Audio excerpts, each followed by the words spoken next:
Hello there, welcome to the Saroy channel and welcome to my Omnibus series. I've got so many of these omnibuses that are going to come out so that you'll be able to listen to an hour's worth of stories, which I know you're going to love. You know, the thing is that telling stories is such a fine art, and it's something that was practiced hundreds of years ago when people didn't have the technology that we have today. And everyone would gather around the fire and listen to a wonderful story. And also, what is so wonderful about a story is that personally, I think it is the best way to go to sleep. Every night when I go to bed, I always listen to stories. And that's something that parents used to do with their children. It's something that they still do with their children. There's nothing better than a good story. And so I hope you're going to enjoy this series.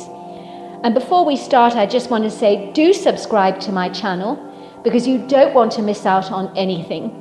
Because I'm in for the long haul and I want to make sure that you get the most stunning stories to go to bed with at night or to listen to when you want to be one of those people sitting beside the fire and listening.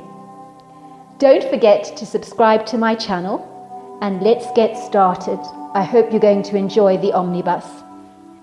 Dear Sarah, and all your lovely listeners, Julia Parker could not describe the exhilarated feeling that overcame her when she first laid her eyes on the beautiful lakefront property she and her husband had impulsively purchased. Well, if the truth be told, it was Julia that had insisted they bought the house. Suffice to say, her husband didn't have much of a say in the matter, and all his objectionable protests had simply fallen on deaf ears, as Julia could have very selective hearing when the need arose, and could be mulishly stubborn at the very best of times. One Oar Missing was the name of this prepossessing lakefront property. It was probably not the most practical home when you're raising a young family, but the strong-willed, perversely contrary Julia didn't want to indulge herself in those kinds of pessimistic ruminations, or any unfortunate impracticalities that might subject her dream to a bulldozer of disappointment. Besides, they would never affect her family, she thought. She'd always perceived that bad things only ever happened to other people. You heard about it on the news, but never to her family. She went through life driven by that very deceptive mindset, as she had only ever known her life to be shaded by the lofty canopy of privilege and dappled by the radiant sunny disposition of advantage, never knowing the meaning of struggle or adversity. But to be fair to her, she had endured one significant setback in her life that had caused her a great deal of distress and heartbreak, a hysterectomy after the birth of her first child, which had led to some unfortunate fortuitous complications, which meant that to save her life, her womb had been removed, so she was unable to have any more children. But fate had smiled down on her serendipitously when her youngest daughter, little Rosie, had been adopted. Beyond that, life had shone down favourably on Julia Parker, without a black, stormy cloud in sight. She had 2 children, Simon 6, and little Rosie, the adopted child, who was 4, and they were her entire world. When Julia Parker saw the colonial property through the gaze of her judicious, discerning eyes that appreciated beauty and history, she knew she had to have it. So considering her children's safety was all but a fleeting afterthought that had not engaged her attention. The estate agent, a gentleman called Carson McGee, had known from the moment he'd laid eyes on Julia Parker that this precocious, self-indulgent woman would not be able to resist buying the showstopper house that was one of a kind. Let's just say he'd clocked up years of experience as a property agent, and there were some predictable people that were a par for the cause, that you could read like a book, and Julia Parker was as translucent as a clear pane of glass. It was apparent that Julia was attractive in a brassy way, with her peroxide blonde hair and a permanent golden tan, that if she didn't get sunning herself on a beach somewhere tropical, would certainly come from a tanning salon. She was affluent, spoilt, insular, cliquey, the kind of woman who'd grown up mollycoddled by both of her parents, who had indulged her every whim. A woman so used to getting her own way and having everything she ever wanted, from designer handbags to holidays in exotic, far-flung corners of the globe, where she would luxuriate on a tropical beach, bathing her body under a baking sun, so that she could return home always with that golden, enviable tan. Carlson smiled inwardly to himself when he observed Julia's dark, hungry eyes that drooled over the property as if she was salivating over a chocolate eclair. She was wearing fabulously trendy designer jeans that twinkled with so much bling, along with ornate leather cowboy boots that did not come cheap. There were diamond studs in her ears, and a silver necklace she wore around her neck, with a diamond pendant with the initial J on it that she probably never ever took off. The woman had lots of taste, but money had soured her personality like curdled cream, giving her that self-entitled air that can be incredibly unattractive to the casual observer. She stood as still as a marble statue, surveying the house as if breathing it in through her lungs like an irresistible evocative perfume that she couldn't get enough of. She was wearing that pretentious must-have look on her face that he'd seen rather frequently on some of the self-entitled, priggish, overbearing people he'd sold houses to before in the past. The uppity, posturing types that would literally stamp their feet arrogantly, like a capriciously belligerent child, if they didn't get their own way. Carlson McGee sensed that Julia Parker's husband was not as bedazzled or awestruck by the property as his wife appeared to be. His worried eyes kept glancing towards the twinkling lake, surrounded by a plethora of graceful-looking weeping willows, but judging by his defeated, somewhat demure demeanour, Carlson doubted that the poor man would have much of a say in the matter as to whether they would buy the house or not, as what Julia Parker wanted, Julia Parker invariably always got. It was more than apparent who actually wore the pants in the household, and it wasn't her husband. It was clear that Julia dictated the choices in their lives, like a demanding, punctilious headmistress. The couple had arrived at the property in an opulent-looking silver Porsche, and Carlson had rubbed his hands in glee. Clients like this could be an easy sell, but he did have a few hurdles to overcome first. For most people, a house with a lakefront view was an irresistible purchase that they couldn't refuse. The square, symmetrical house stood up proudly against the verdant countryside, like a shimmering white pearl. It had 5 windows across the front, with pale blue Wedgwood-colour shutters, dented mouldings along the eaves, pedimented dormers jutting from the grey roof, and flattened columns on the side of a very attractive pale blue front door. There was a stone path that ran directly through the lawn from the front door of the house to a large covered pergola, covered with hanging purple clematis and bedecked with sumptuous-looking outdoor furnishings that overlooked the shimmering lake, and situated adjacent to that was a sizable boathouse. One oar missing was as pretty as a picture, and the yard boasted flowery borders ablaze with summer perennials, framed by geometric hedges of both box and lavender. Over the years, Carlson had been very good at reading body language. It went with the territory of being an estate agent. He watched curiously as the young woman marched ahead of her husband, leaving the poor man trailing behind her like a lost, abandoned stray dog.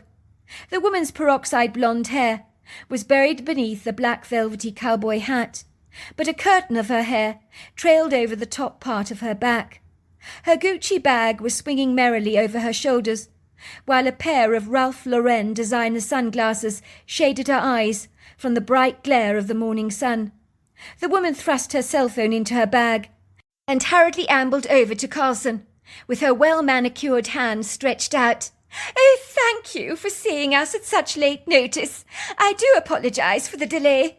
I saw the property online, and I absolutely knew I had to have it at once. Well, sorry, I shouldn't be so presumptuous, should I? I absolutely knew I had to see it at once. My name is Julia Parker, and you are?" "Pleased to meet you, ma'am. My name is Carlson.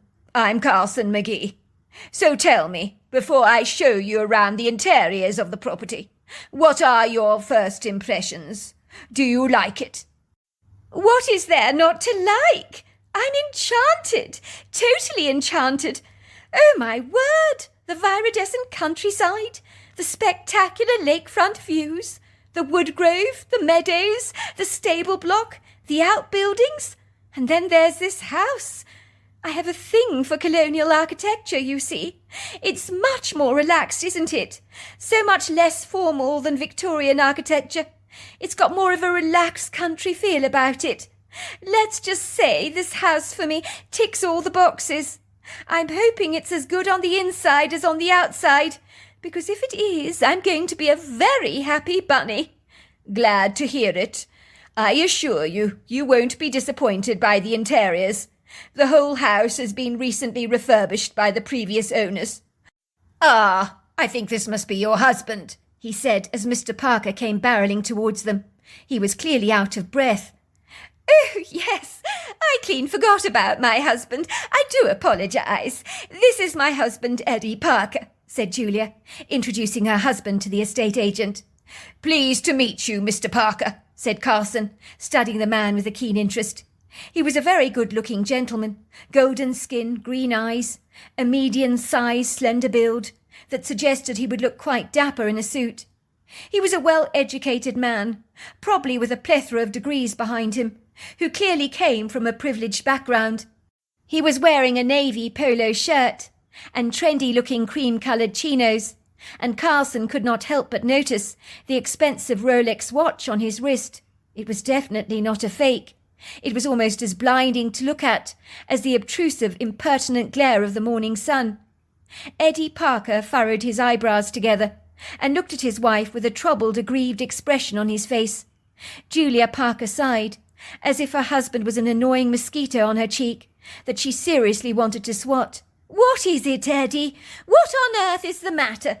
she asked, speaking to him in a condescending tone of voice. Carson was very glad that his wife never spoke to him like that.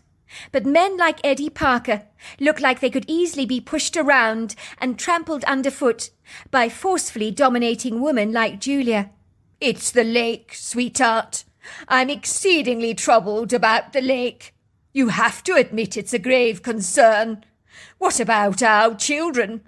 They can't swim. I think it would be exceedingly reckless buying a property like this when we have children to consider. Oh, goodness gracious, what about the lake? It's stunningly beautiful. It's one of the key reasons I came to look at this property. I've always dreamed of a lakefront home. That's not the point, sweetheart. What I'm saying is if we raise children here, there's a grave risk that one of them could drown in the lake. I think this house may not exactly be child-friendly. Oh, for God's sake, Eddie, do you have to be so damn bleak? Of course our kids will not drown in the lake. That could never happen to us. We'll educate our kids so that they know about the dangers of the water. It's not rocket science, you know. The only reason some children drown, Eddie, is because their parents are irresponsible and don't educate them on the dangers of water. Besides, we can enroll our children in swimming lessons as soon as they're old enough. But Julia, her husband protested. Julia raised her hand in the air to silence her husband, like a lollipop lady at a pedestrian crossing. Now enough is enough, Eddie. This kind man here is about to show us around this illustrious property. Now the last thing I need is you whining on and on about its lack of suitability. I haven't come all this way for you to put such a black cloud over our viewing. We're here to buy our dream house, and your whinging is going to make this whole experience extremely unpleasant for me. Eddie sighed wearily. He knew that his wife was intent on buying this place. He could see the determination written in her brown eyes. He knew the lakefront views of the house had sealed the deal for his wife. Julia oohed and ahed over the property, with its neutral colour schemes, lavishly large entrance halls, with black and white tiled floors, wainscoting and millwork that had been superbly done, while the walnut floors with their purple hues were polished to perfection, and enhanced by the elaborate introduction of exquisite Persian rugs. And there was a sweeping ornate staircase, elegant and regal, lined with a long ribbon of buoyantly plush carpeting that led directly up to the second floor, where the sash windows overlooked arresting lakefront views, the pergola, and, of course, the boathouse. Julia smiled as she saw the blue sky, with its white fluffy clouds reflected on the surface of the shimmering lake, and the sculptural boughs of the weeping willow trees that hung resplendently over the water's edge, like long green hands testing the temperature of the water. She knew in her heart that she had to have this house. There was no doubt about that in her mind. Carlson McGee could taste victory. He knew by the way Julia was drooling like a dieter would over a chocolate cake that she saw in the baker's, that this woman would stop at nothing to buy this house. So now was the time to release the unfortunate cat out of the bag. He'd cross his fingers and toes, hoping for the best. His revelation had left many an interested couple subdued about the prospect of buying this place, but he had a feeling that Julia Parker would not be easily put off. Before you consider putting an offer in for this place, there are a couple of things I need to tell you about the previous owners, and the reason why they actually sold this fabulous house. Oh, don't worry about that, said Julia. We don't need to know about the previous owners, do we, Eddie? We're perfectly happy to buy the place without knowing about its history. That's not necessary to us. Mrs. Parker, with the greatest of respect, I do think it's in your interest to know about this. Besides, if you do buy this property, you are more than likely to hear from the locals in town about what happened here. Mud, I'm afraid, has a tendency to stick. And I certainly don't want to be responsible for your coming back to me, complaining that I hoodwinked you into buying this place. Well, what happened here? Asked Julia, her face growing white, as if she was suddenly afraid about what the estate agent had to say. The lake has been a scene of two disasters. A 5-year-old boy drowned in the lake in the 1800s, and more recently, 4 months ago to be exact, the couple who owned this property lost their child in a drowning accident. He drowned, I'm afraid, in the lake. That's terrible, said Julia. Quite terrible. I had absolutely no idea. That's why they're selling the place, ma'am. They have another baby on the way, and losing a child to a drowning accident is not something you get over easily. The couple are completely devastated. I felt it was my place to warn you that with a lake so close to the house, and with young children who can't swim, there's a very real possibility that an accident could happen again. You see, sweetheart, have you heard what the estate agent has just said? Said Julia's husband, sounding rather self-satisfied and smug. I told you the lake was dangerous for our kids. We can't possibly buy this house, Julia. Maybe when the children are older, and when they can swim, we can buy a property like this, but now is not the right time. Oh, don't be so ridiculous, Eddie. I'm not going to allow a couple of drowning accidents to subdue my interest in this marvellous property. I mean, look at this spectacular place. It's exquisite. The lakefront views are positively gorgeous. Imagine waking up to these views every single day of your life. Don't worry about our children, Eddie. They'll be absolutely fine. I'll make sure of that. Sweetheart, think about this very carefully. Is it really safe for our children to play around here with the lake out there? Goodness gracious me, Eddie. Listen to yourself. You really do know how to throw a spanner in the works, and look at everything through a gloomy, rather cheerless pair of lenses. What happened to those other children will not happen to ours. They will be perfectly safe here. I can assure you of that. We'll teach them the dangers of water, and I'll take them for swimming lessons when they're old enough. She turned around to the estate agent while her husband squirmed. We'll take the property. Tell the sellers we'll give them the full asking price, won't you? And so it was. Despite Eddie's grudging reluctance about the property, the couple moved in with their 3 cats and 2 Jack Russell dogs, Polly and Piper, and their 2 children. Juliet felt as if she'd died and gone to heaven, for this house was unequivocally the sumptuous, cosy house of her dreams. Eddie worried incessantly about the lake. The thought of losing one of his kids to a drowning accident was something that haunted his darkest nightmares. But it was impossible to stand up to his intransigent, bull-headed wife, who could eat him up for breakfast if he wasn't careful. 2 days after moving into the property, Julia discovered her 3-year-old daughter Rosie in her bedroom, playing with her dolls and teddy bears circled around her in the middle of the floor.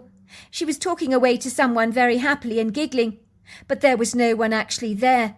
It was an airy feeling watching her daughter interact with a so-called imaginary friend, for the energy in the room made Julia feel as if somebody else was there, but she couldn't see anybody else.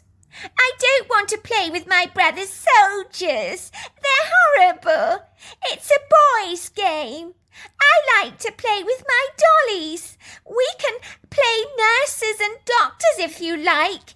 We can make out that my doll has injured her knee and we can put a bandage on it. She pulled a face. But I don't want to play with soldiers. Why don't you play dollies with me? Who are you talking to, sweetheart? Julia asked her little girl. The little boy that used to live here, her daughter told her. He told me the lake swallowed him up one day and ate him up. He says the lake is very, very bad and that I mustn't go near the water because the lake gets hungry and will swallow you up like a great big whale. Julia's blood ran cold. Was her daughter really speaking to someone? What's his name? She asked her daughter incredulously. What is his name, your friend, I mean? He says his name is Simon Burnstone. He's called Simon. Julia shivered in astonishment. That was the name of the little boy who drowned in the 1800s. Was it possible that her daughter was actually speaking to a dead boy? Well, Simon is obviously a very clever young boy, she said. He knows what he's talking about. The lake is like a big whale. It can swallow you whole, so you mustn't play there. Do you understand? Yes, Mummy, I'm not going to go anywhere near the lake because the lake is a big whale and it's very, very hungry and it wants to eat me, so I don't want to go anywhere near it. Because, as I told you, Simon says it's always hungry. It ate him up, so I don't want it to eat me up. There's a very good girl. You don't want to go anywhere near the lake. 2 weeks later, the housewarming party that Julia had organised had been a huge success. She had invited some of the couples from the Buckhead neighbourhood in Atlanta to join them, where the Parkers used to live, before they finally moved to the countryside. They enjoyed a barbecue, salads, plenty of drinks and pavlovas covered with whipped cream and plenty of fruit for dessert. Everyone had oohed and ahed about how fabulous the property was. The day had been magnificent, and some of the couples had enjoyed a leisurely row across the lake. Once everyone had left, only Julia's best friend Penny remained behind, as she had been invited to stay over for the weekend. Oh, my darling, what can I say? This house of yours is simply divine, said Penny. She stared out at the lakefront views, toasting them celebratorily with a glass of champagne in her hands. I simply love it here. I don't mind admitting I am green with envy. I can't imagine what it must be like, Julia, to wake up to such beguiling views every single morning. It's got to be heaven. I'm afraid to have to confess that my apartment in Buckhead seems positively dreary by contrast. I'm almost feeling quite wilted about driving back in the morning. I mean, out here, watching that bedazzling tangerine sunset over the water while drinking champagne makes me feel as if we're on holiday. Do you think our housewarming party was a success?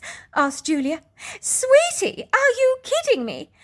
Everybody had a rip-roaring time, although I think everybody is drooling with jealousy. But I mean, can you blame them? Look at this house. It's like a palace. The meadows, the wood grove, the views, the lake. Oh, my God, the lake. Who wouldn't want a lakefront view like this? And so close to the house. I mean, it doesn't get better than this. I would quite happily live here without the lake, said Eddie, filling up Penny's glass with yet more champagne. Penny giggled, putting a hand over her glass. If I have any more champagne, Eddie, I'm going to get completely inebriated, and I am a dithery drunk. Last time I got drunk, I woke up in the dog basket with my golden Labrador, and I had no idea how I got there. But I was woken by lots and lots of wet licks all over my face. Well, at least you woke up in your home, and waking up in a dog basket is not that bad, laughed Eddie. Suffice to say, in the morning you'll be sober. So let your hair down. You're not driving, so you can drink as much as you like. Thanks, Eddie. You are a gem, but I don't want to get too sozzled. There's nothing worse than not remembering anything in the morning. More to the point, getting back to what you were actually saying, that you'd happily live here without a lake. Why would you say such an absurd thing? The lake here is what makes your property so spectacular. I couldn't imagine your place without it.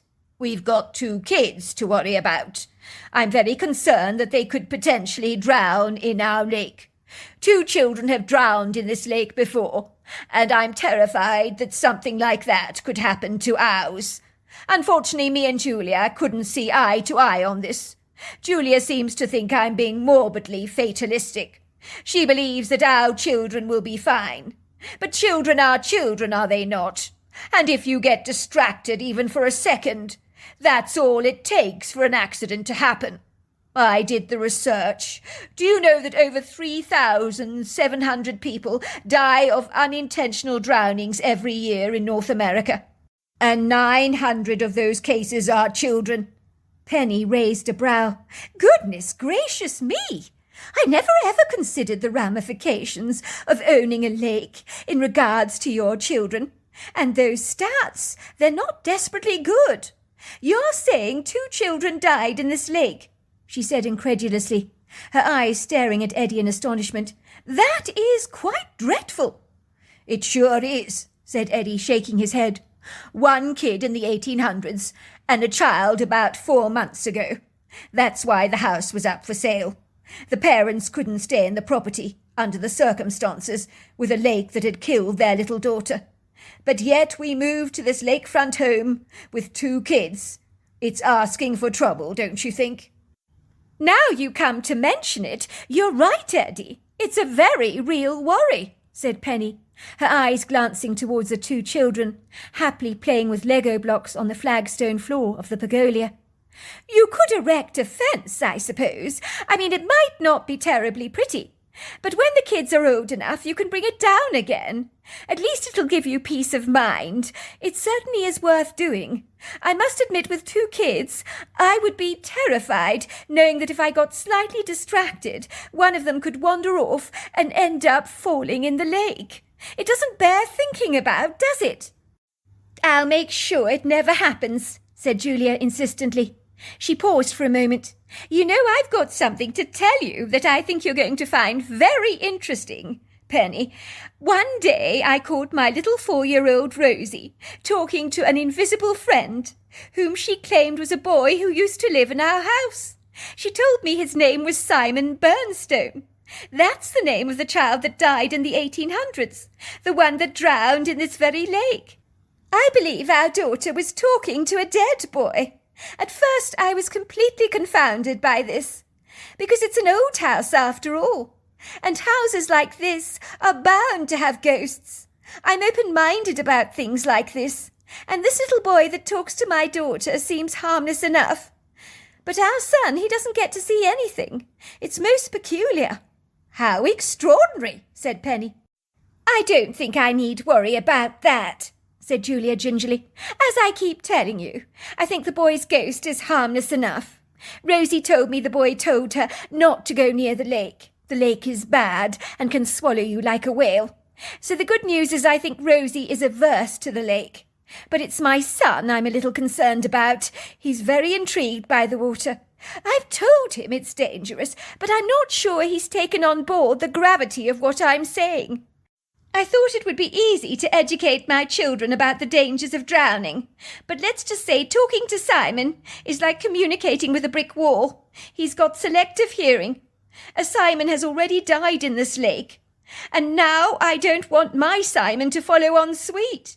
Maybe I am going to have to consider erecting a fence." "Talking about little Rosie, where is she?" asked Penny.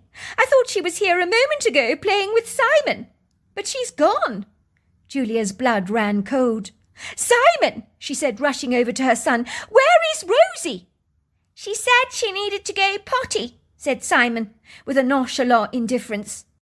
Julia's heckles rose. Rosie never went to the toilet without adult supervision. So where was she?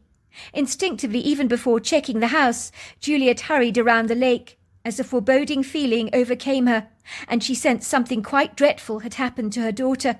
Supposing she'd drowned in the lake. The thought was too dreadful to contemplate, and in that moment of crystal-clear clarity, she realized her husband Eddie was absolutely right. Buying a house that overlooked a lake was inviting a tragedy to happen. If anything had happened to little Rosie, it would all be her fault. She was the one who insisted on buying this house, without listening to sound, sagacious advice or prudent reasoning. Why had she failed to listen? Because she always thought she knew better. How arrogant was she to assume that her kids were immune to drowning in the lake? The three adults were like a group of flustered pigeons, flapping their wings around aimlessly as they cried out for little Rosie. But they were met with the ominous, foreboding sound of a very uncongenial silence, for Rosie did not answer their desperate, pleading calls. Where the hell was she? The colour had drained from Eddie's face. It had grown ashen. He barreled around the property, arbitrarily crying out for their daughter, and the echoes of his anguished, haunted cries seemed to travel over a vast distance. His raspy calls sounded pained, like a tortured animal ensnared in a trap. The tangerine sun folded up like an old beach chair, and soon a gloomy grey curtain swirled across the sky, deepening very gradually, until a half-moon cheekily peered down through the tenebrific canopy, surrounded by a congregation of silvery stars that lit up the firmament like tiny flickering Christmas tree lights. The three adults noticed not the beauty of the night, for their focus was on searching for little Rosie and checking the lake, which naturally superseded any other considerations. For when you live around water and a kid vanishes, the only words that entertain your thoughts like a loud, booming, intrusive drum are the words, "The lake! The lake! Is she in the lake?" It was in that moment that Julia tasted the horrifying revelation that bad things could happen to her too, and her guilt about buying a lakefront property soared over her like an eagle in the wind, as she came face to face with the full momentous gravity of her ignorant foolishness. It was when her husband returned with their daughter's shoe in his hand, that he had found floating upside down in the reeds, that Julia's fears were fully confirmed. Those were the little pink leather shoes her daughter had been wearing only moments before, and one of them had been found tangled up in the reeds. Such a discovery left all three adults staring at each other with grave, very disenchanted expressions on their faces. They were all thinking the same thoughts. Could little Rosie be dead? "Oh, my God!" said Julia, grabbing the shoe, clutching it tightly to her chest. Our daughter is dead!" She unleashed a loud, wailing scream that sounded almost disembodied. "Now, we don't know that for sure," said Penny, trying to reassure her friend. "No news is good news, you know what they say. Maybe she wandered off somewhere, but we need to call the police right away. They will conduct an efficient search for her. Now hold it together, Julia. You can't afford to panic yet, not until the fat lady sings. And even then, you can't lose it. For your daughter's sake, you need to keep it together. Otherwise, we'll never find her." When the police arrived at One Oar Missing House, a search party was immediately dispatched to look for little Rosie, as teams of police officers were now scanning the lake. The dark sky expunged all the light, making the search incredibly difficult. Detective Rees-Meyer sat down with the three adults to ask them questions. He was a man in his early 50s, with a silvery head of hair that showed no signs of receding, and a pair of steely grey eyes that were shrewd but also benevolent. He stared around at three faces, punctured by regret, where swollen puffy eyelids circumnavigated eyes that were moist with the dew of tears. He could perceive all three adults were incredibly distressed, and interviewing disorientated people in this state of mind was never easy. He noted that Eddie Parker was sitting there like a frozen statue, his eyes glazed over like a dead fish, his mouth opening and closing like a coy carp. But when the detective asked him any questions, it was like he wasn't firing on all his cylinders, for it was as if the man had lost his ability to speak. Julia Parker wasn't much better. Her cheeks were covered with a long trail of charcoal-coloured tears, while her face wore worry like a pendant around her neck. The other woman was called Penny. She was a close family friend, but appeared to be sitting there looking bemused, as if she thought she was caught up in an illusory dream. Detective Meyer knew the feeling all too well. When things got too overwhelming for people, they'd often disconnect from reality, as dealing with the gravity of this horrifying nightmare could be far too overwhelming. Detective Meyer knew people reacted to shock in different ways. Before the detective could speak, Julia Parker cried out, "Detective!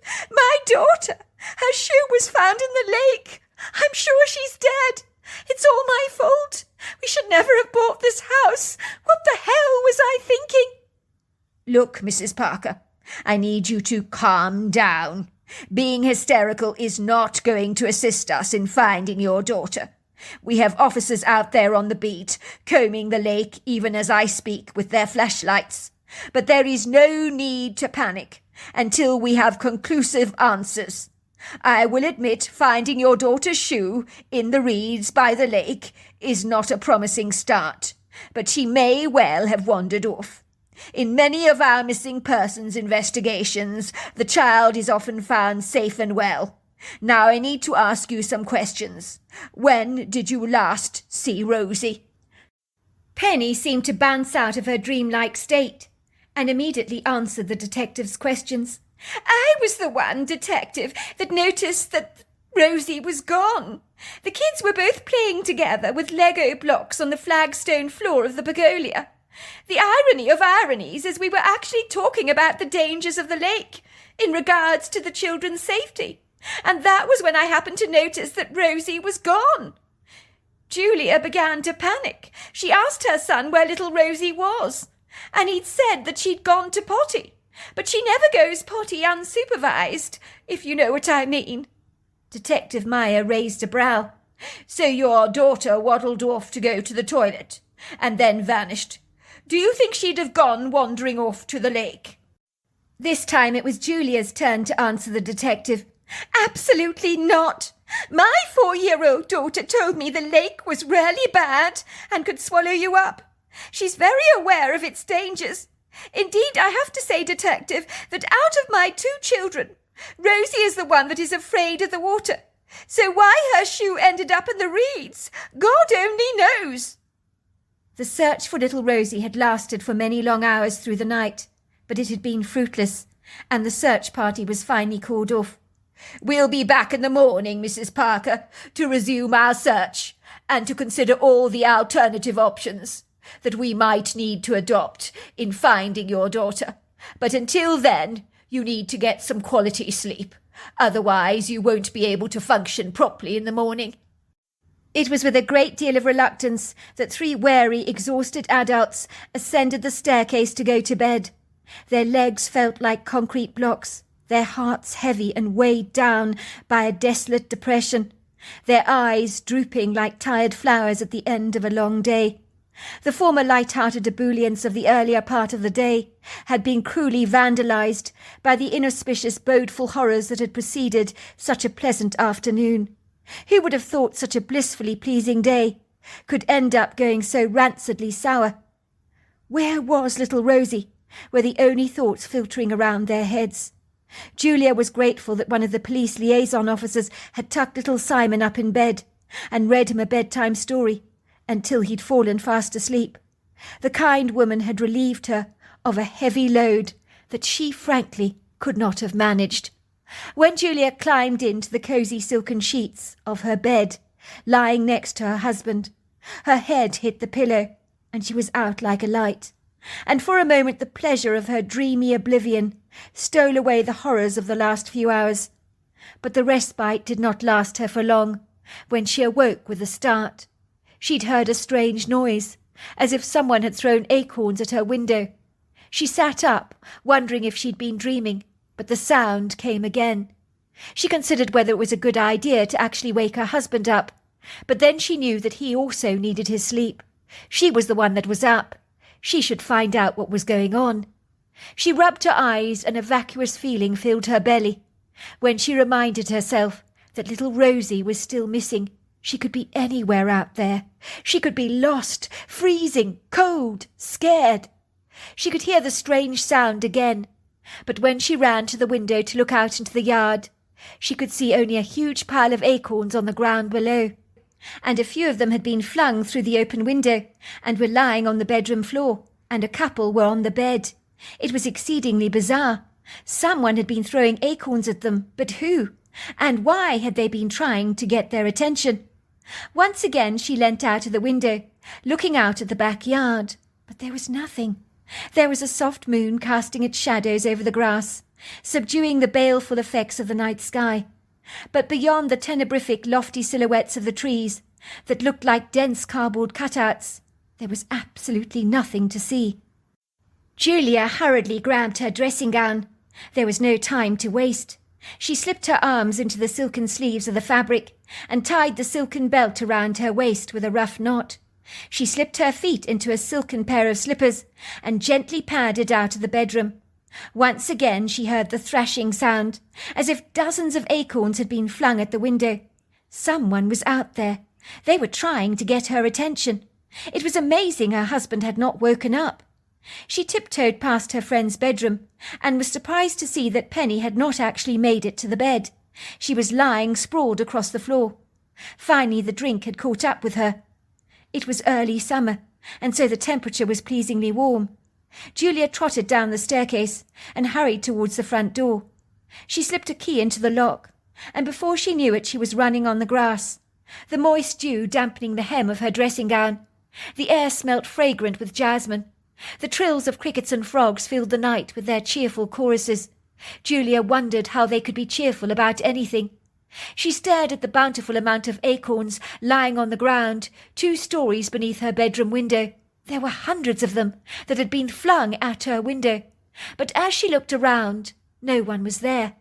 She began to pick up a few of the acorns in her hands when she heard a shuffle of heavy feet, and then moving from behind an old oak tree, a very ambiguous black blur seemed to be gliding towards her.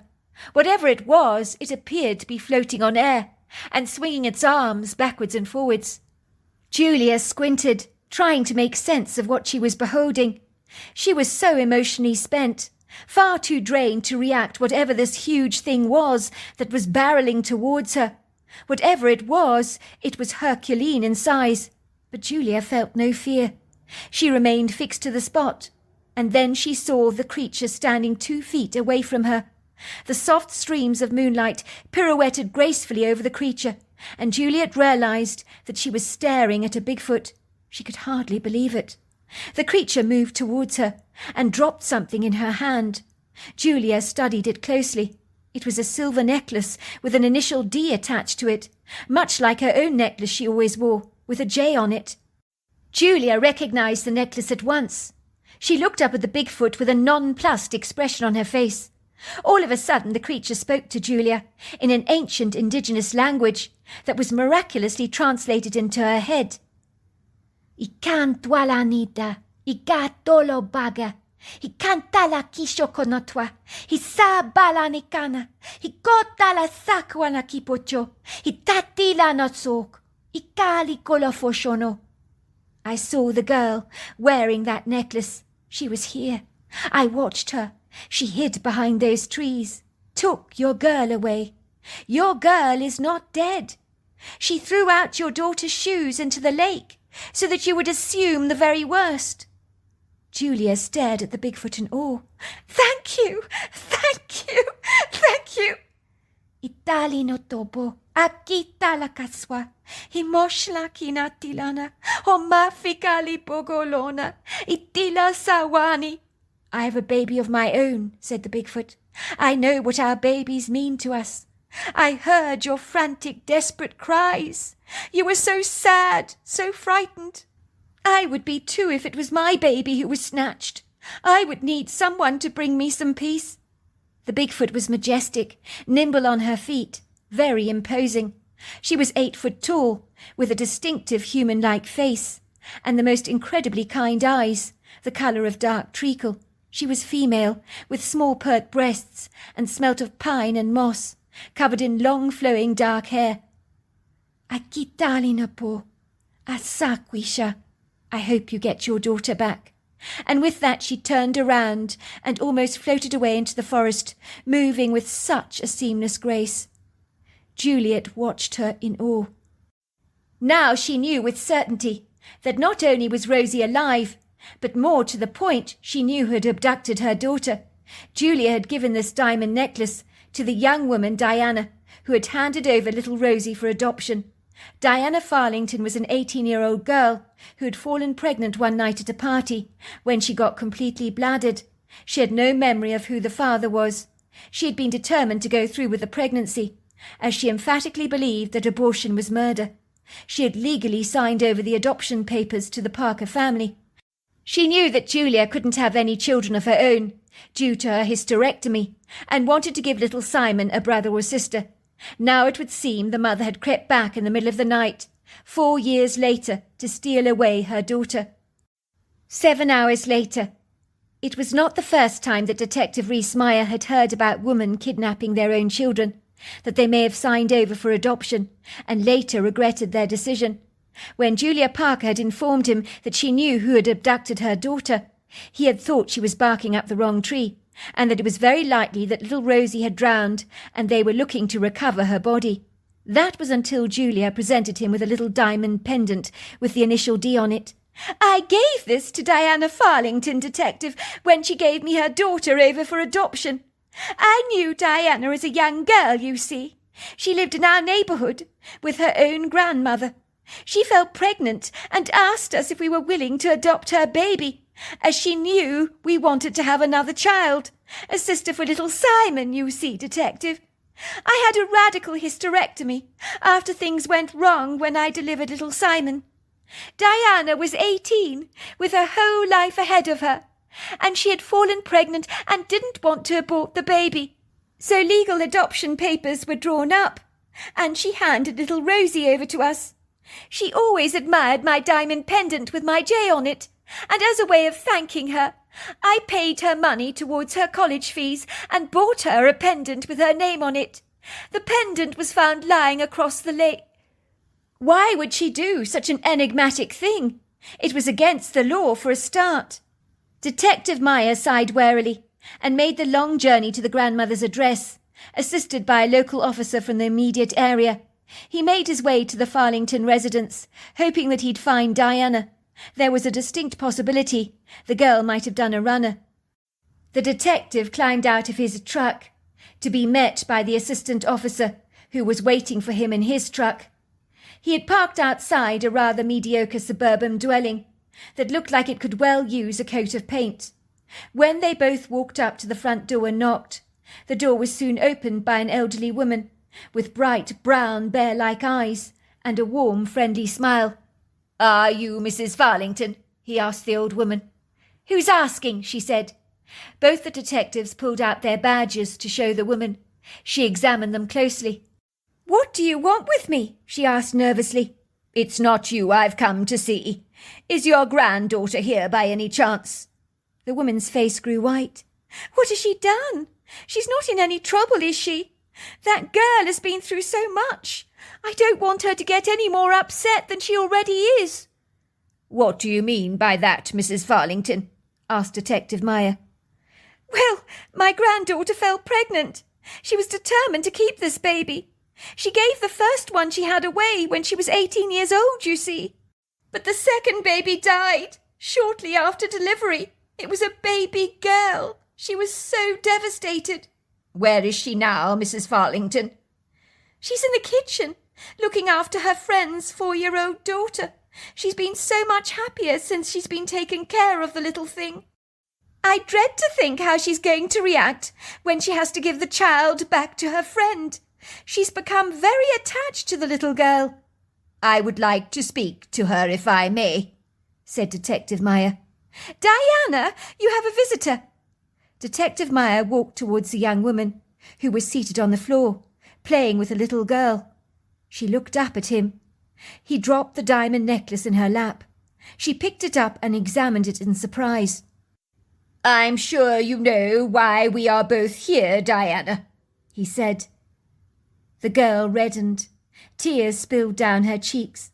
"You're here for Rosie, aren't you? You want to take her home? You want to take her back to where she belongs?" Little Rosie looked up. "Am I going home to my mummy and daddy?" she asked happily, seemingly unfazed about having been whisked away by a perfect stranger to a different location. Rosie was always a happy child. "You are," said Diana, giving the girl a hug. "I'm so sorry, Detective. I know I shouldn't have taken Rosie away, but I've just lost my baby, and I wasn't thinking clearly. I didn't mean to do it. I'm really, really sorry." "I know all about it, Diana. But you can't just go and help yourself to the child you willingly signed over for adoption. You could be charged. You do realize that?" "Please, Detective, I don't want to go to prison. I promise you it'll never happen again." And so it was. Rosie returned home safely, to the loving charge of her mother and father. Juliet had compassion towards Diana, and refused to file any charges against her. But she did insist that the young girl received counselling. Juliet Parker ensured that they put a fence around the lake, and her daughter Rosie no longer sees the ghosts of the little boy that drowned there. But Juliet says that on a plethora of occasions she has seen the Bigfoot around, and it has waved at her from the woodgrove. So there you are. That's my story. Dear Sarah, and all your lovely listeners, it was a beautiful Friday evening when Shell's brother Lucas dropped her outside the local bar in town. Lucas had been the one begging his sister to go out for a change, instead of bury herself in their farmhouse, behind the protective covers of fictional books, where the characters could never hurt you, nor could the black writing on the pages leap out and bite you.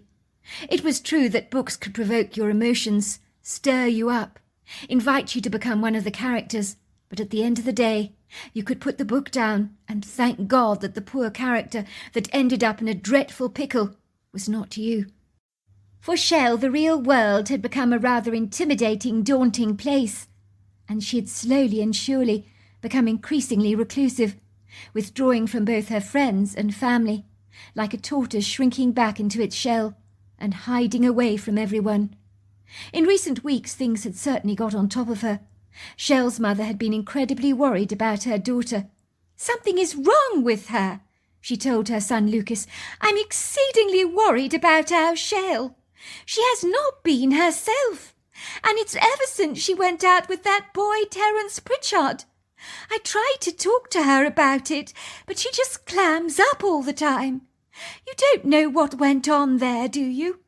Did that dreadful boy break her heart? Is that what this is all about?" Lucas shook his head. "I have no idea, Mum," he lied. "You know Shell. She can be quite a closed book at times." "Don't I know it? Oh dear, what are we supposed to do about her?" "I have a sneaky suspicion that that is what this is all about," said his mother, as she began vigorously kneading the bread dough on the kitchen surfaces, beating it harder and harder, as she began to vent out her frustrations. She slapped the dough with her hands, so that it sounded as if she was smacking a child's bottom. Lucas suspected that the bread would be more delicious than ever this evening, with all that incredible pent-up energy being ploughed into the dough.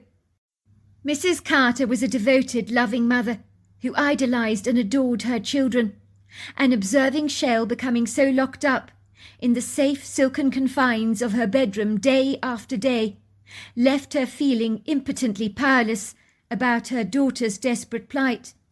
As a mother, it was increasingly hard for her not to comprehend what was going on in the jumbled chaos of her daughter's head. "I worry about Shell," she told Lucas. "She's a sensitive girl, and that Terence Pritchard, I don't know, but the moment I met him, there was something about him. I can't put a finger on what it is, but I have a feeling he's responsible for upsetting our Shell. But our daughter is more introverted than your own father. She's such a shy, demure little thing. Getting anything out of her is like extracting blood from a stone. Although, to give her credit, when she does hang around with her girlfriends, she can be quite effervescent at times. But I haven't seen her like that in a long while. More's the shame. Lucas knew exactly what had happened with Terence Pritchard, as he had been the one who had picked up the messy leftovers after that uncongenial night, when he'd rescued his sister on a remote country road. He had been awoken in the middle of the night to hear his sister sobbing at the end of his cell phone. "I'm scared! I'm scared!" she had cried. "I'm on Lover's Lane. You know Forest Road. I'm all alone here. I'm scared, Lucas. Please come and get me. Please come and pick me up." "I'm coming now. Don't you worry, sis. I'll be with you in a tick. I know exactly where Forest Road is. But I'll be there in 20 minutes. Hold on, will you? Keep it together. Where will I find you?" I'm sitting on a hilly embankment in front of the trees, close to the rusted sign with Forest Road on it. You know the one. Lucas had jumped into his truck, pressing down the accelerator with haste to get to his sister as soon as he possibly could. He was incredibly protective towards Shell. Forest Road, otherwise known by many locals as Lover's Lane, was a very popular destination for young lovers, where they could park their trucks in an idyllic countryside setting, under the vast open canopy of the twinkling stars, and sometimes take leisurely walks together hand in hand, surrounded by wood groves of lofty trees and pretty flowering meadows. Let's just say such a peaceful romantic setting was not so idyllic when you'd been marooned, abandoned and dumped like an unwanted stray dog on a strange road in the dead of night. It would seem Terence Pritchard had brought his sister here for a romantic rendezvous, but things had obviously gone horribly awry. What was she doing in Lover's Lane anyway? This was only her second date with Terence. Was it not presumptuous of Terence to take his sister to such a suggestive spot, so early in their callow relationship, when they barely even knew each other yet? Lucas felt an uncomfortable lump develop in the back of his throat, while the blood in his body began to boil. An unbridled anger coiled and reared itself up inside him like a stallion trying to throw a rider off its back. I'll kill him, he thought. What has Terence Pritchard done to Shelley? Shelley had sounded very distressed. Lucas's hands almost trembled as he held the steering wheel with rigidly stiff hands, while he navigated the truck down some precariously bumpy roads, corrugated by crevices and little potholes, and with no street lighting in sight. Everything was covered in a pretentious, dismal, velvety gloom. What the hell had happened? Where was Terence? Why had he left Shelley on her own in the middle of the night, on an isolated road? Who does that to a vulnerable young woman? Lucas had mistakenly perceived that such a seemingly debonair, polite young man like Terence Pritchard was a gentleman whom could be trusted with his sister Shell, but it would seem appearances could be duplicitously deceptive. Perhaps the 6-foot-tall, very striking young man, with the angelic-looking face, blonde hair and blue eyes, that some of the girls thought was a demigod, was anything but.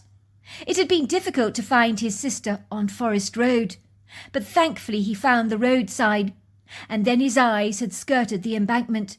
She must be around here, he thought. He squinted as he tried to see through the curtain of darkness that swathed all the vegetation in a black chiffon veil. Then he saw an inconspicuous, seated black silhouette, waving at him. It was Shell. The night was tenebrific, with a moon so dim that, like a failing electric light bulb, offered only a pauper's illumination. No wonder his sister was terrified. as the baleful appearance of the road had transformed the lofty, dense silhouettes of the trees into menacing-looking hooded giants that looked like they might suddenly rise out of their sleepy slumber and draw out their swords like knights at a duel. Maybe they wanted to fight for the affections of Shell. Lucas sighed with relief. Shell was sitting on the embankment on the side of a dirt road, as if she was sitting in front of a seat in the church, with a huge congregation of leafy giants behind her.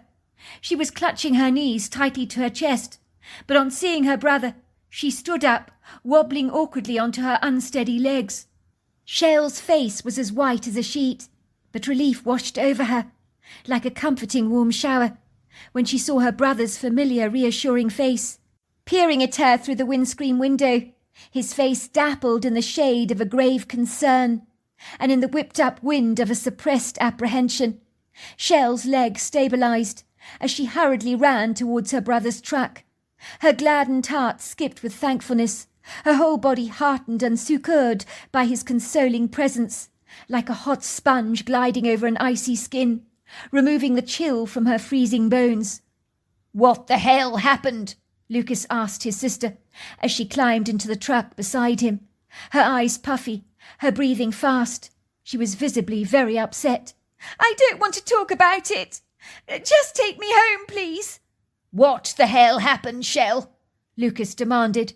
"Why did Terence abandon you like this?" Tears spilled down his sister's cheeks, like fat raindrops gliding down a pane of glass. I told you I don't want to talk about it right now. I've got nothing to say about the matter. Please just go home." Lucas slammed his foot down on the brake and stopped the truck in the middle of the road. "Tell me what happened, Shell, or I'm not driving any further." "Go," said Shelley. "I want to get out of here. This place, it gives me the creeps." "We're not going anywhere, Shell, until you tell me exactly what happened." "Can you not work it out for yourself, Lucas? Do I really need to spell it out to you?" "No, I can't work it out for myself, Shell. It's not normal for any decent man to drop his date in the middle of nowhere and just abandon her like that, even if things aren't going terribly well between the both of you. No person should do that to anybody. That's not reasonable behaviour. I thought Terence was one of the good guys, but it seems that I am grievously mistaken about that." Shell's lips quivered. He was trying to force himself on me, if you must know. And when I said no to him, he told me to get out of his truck. He was so angry with me. He told me I was a tease." "You said no to him, and then he throws you to the wolves and leaves you on a desolate country road? What a pig! I'm going to have words with him." "Don't! Please don't!" Shell begged him. "Please, I beg you, Lucas, don't get involved. I don't want anybody to know about this. I'm so embarrassed. And whatever you do, please don't tell Mum and Dad about it. I couldn't bear it if you did that. Please, Lucas, don't tell anyone." Lucas had been furious. "I'll kill Terence. How dare he leave you alone in the middle of a dirt road like this? What was he thinking?" "I told you. He called me a tease. He said I'd let him on. I thought he was going to force himself on me. I slapped him in the face as he was fumbling around with my shirt buttons. I told him I wanted him to stop. He was so forceful, Lucas. He then called me a bitch and opened the truck door and told me that I should find my own way home. You should have seen him, Lucas. He was explosive. He was like a landmine. It was like he changed from being the smiley, sunny sky to a dark thundercloud. If you must know, I think he can be quite volatile, potentially dangerous." Lucas had humoured his sister by not telling his parents what had happened to Shell, but he had confronted Terence on his sister's behalf. "Don't you ever go near my sister Shell again. Do you understand, Terence? Don't you dare go near her again, because if you do, I will kill you myself." Terence sniggered, wrinkling up his nose. "Don't you worry, bro. I want nothing to do with that prudish little slag again. Your sister, she led me on, bro. Girls like her, I'd happily spit out for breakfast. Don't you dare talk about my sister like that. You're lucky I haven't punched your lights out, Terence. Men like you give our sex a bad reputation. You are no gentleman. I thought you were a decent guy, Terence, but I got it horribly wrong. Do I look like I'm scared, Lucas? Terence taunted. I'm so frightened of Shell's big brother. He might just beat me up with his puny biceps. I mean, like you're a threat to me. Ha! I don't think so. I'm at least 50 pounds heavier than you are, bro. You wouldn't stand a chance in a punch-up against me. I'd break you apart, I would. I'd beat you up right now, Terence. But I don't fancy getting arrested. You're not worth it. But you listen to me now, and you listen to me hard. You leave my sister alone, or I will not be responsible for my actions. It would seem the whole Carter family was exceedingly worried about Shell. In recent months she had shrunk into her shell, retreated from the world. She'd been hiding behind the covers of fictional books for months on end, refusing to leave the secure confines of the farmhouse, where she felt safe. Lucas knew it was all his fault. He should never have introduced his 21-year-old sister to the likes of Terence Pritchard, who on the surface had appeared to be such a decent sort. That was why he'd made the introduction in the first place. Terence had moved to their small rural town about a year ago. He'd become a much-liked character among the locals. On the surface he seemed like such a polished gentleman, with a great sense of humour. But Lucas lamentably concluded that there was a Machiavellian side to Terence Pritchard that most people were unheedingly ignorant about. Ostensibly, most of the locals in town wore their hearts on their sleeves. What you saw is what you got. Lucas was not used to people who pretended to be something they were not. That was why it had been so easy to be guilefully outwitted by the artfully slick-like veneer that Terence Pritchard presented to the world. No one would ever believe that Terence would be capable of abandoning a young woman on a remote country road. But if he could do that, what else was this disingenuous man actually capable of? Lucas studies his sister closely as his truck is parked outside the bright lights of the bar in town. He knows what a big deal it is for Shelley to come out tonight, and his heart goes out to her. Coming here must be for her like being a tiny goldfish flung into a large pond filled with sizable koi carp, and wondering if the bigger fish were going to eat you. It was clearly intimidating, but he knew Shell needed to do this in order to regain her former confidence, to vanquish and conquer her paralysing fears that had fashioned her to become a prisoner in her own home. Shell was puerile as far as men were concerned, so it was easy for her to falsely assume, based on one bad experience, that the whole cartload of apples was soiled or contaminated. She needed to understand that most men were decent. Granted, there were a few that were not, but that was the way of the world. It was unfortunate that she had encountered one of the bad apples, but that should not serve to jeopardize or sour her faith in humanity. She needed to take baby steps, one tiny step at a time, until she mastered her self-assurance and resolute faith in herself. Shell had never been desperately outgoing, but after that inauspicious bodeful night, when she went out on a date with Terence Pritchard, her intrepid confidence had been cruelly bulldozed. She'd never been the same since. Lucas sometimes secretly wondered if she'd suffered from some kind of post-traumatic stress disorder, from being left alone on a remote country road, on a dark night. He hoped with all his heart that his sister would have a relaxed convivial evening at the bar, unwinding with some alcoholic drinks spent with her girlfriends. You never know. It might bring the burnt-out embers in his sister's dying positivity, springing right back to life, and reigniting her former cool-headed composure and self-reliance. She had not left the house for many months now. As a naturally protective brother, he thought of hanging around the bar all night, in an inconspicuous corner, drinking beers, to keep a steely eye on his sister, to make absolutely sure she was all right, or even surreptitiously waiting in his truck for her to leave the bar at the end of the evening, while she organised an Uber taxi for herself to take her back home. but that would defeat any progress his sister might make on her own. He couldn't spoon-feed her all the time. She needed to walk on her own 2 feet. If he watched over his sister like a hawk, he wasn't actually doing her any favours. Worse still, if he circled over her like a helicopter or a bird of prey, ready to pounce on any man that might upset her, then he'd make her sister believe that there really was something to be feared. Sometimes in life, the kindest thing for you to do is to let people get on with their own lives. He imagined it was a little like parents taking their kids off to school for the very first day. It was scary letting them tackle their lives with a degree of independence when you're not there to dab the greys on their knee when they fall over on the school playground. But they have to do it anyway. It's the only way for people to grow. No, he emphatically decided. Shelley's got to get back onto the saddle.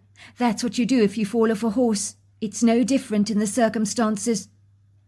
"I'm not sure I should do this," said Shelley, grimacing. She stared at the bar nervously, fiddling with her purse. "I think maybe you should take me back home. I'm not sure if I'm ready for this. I'm nervous about going into that bar." Lucas sighed. He looked at his sister through his worried brown eyes. "Shelley, listen to me. Not every man you meet is going to be like Terence. Besides, you're just going to a bar for a drink with your girlfriends.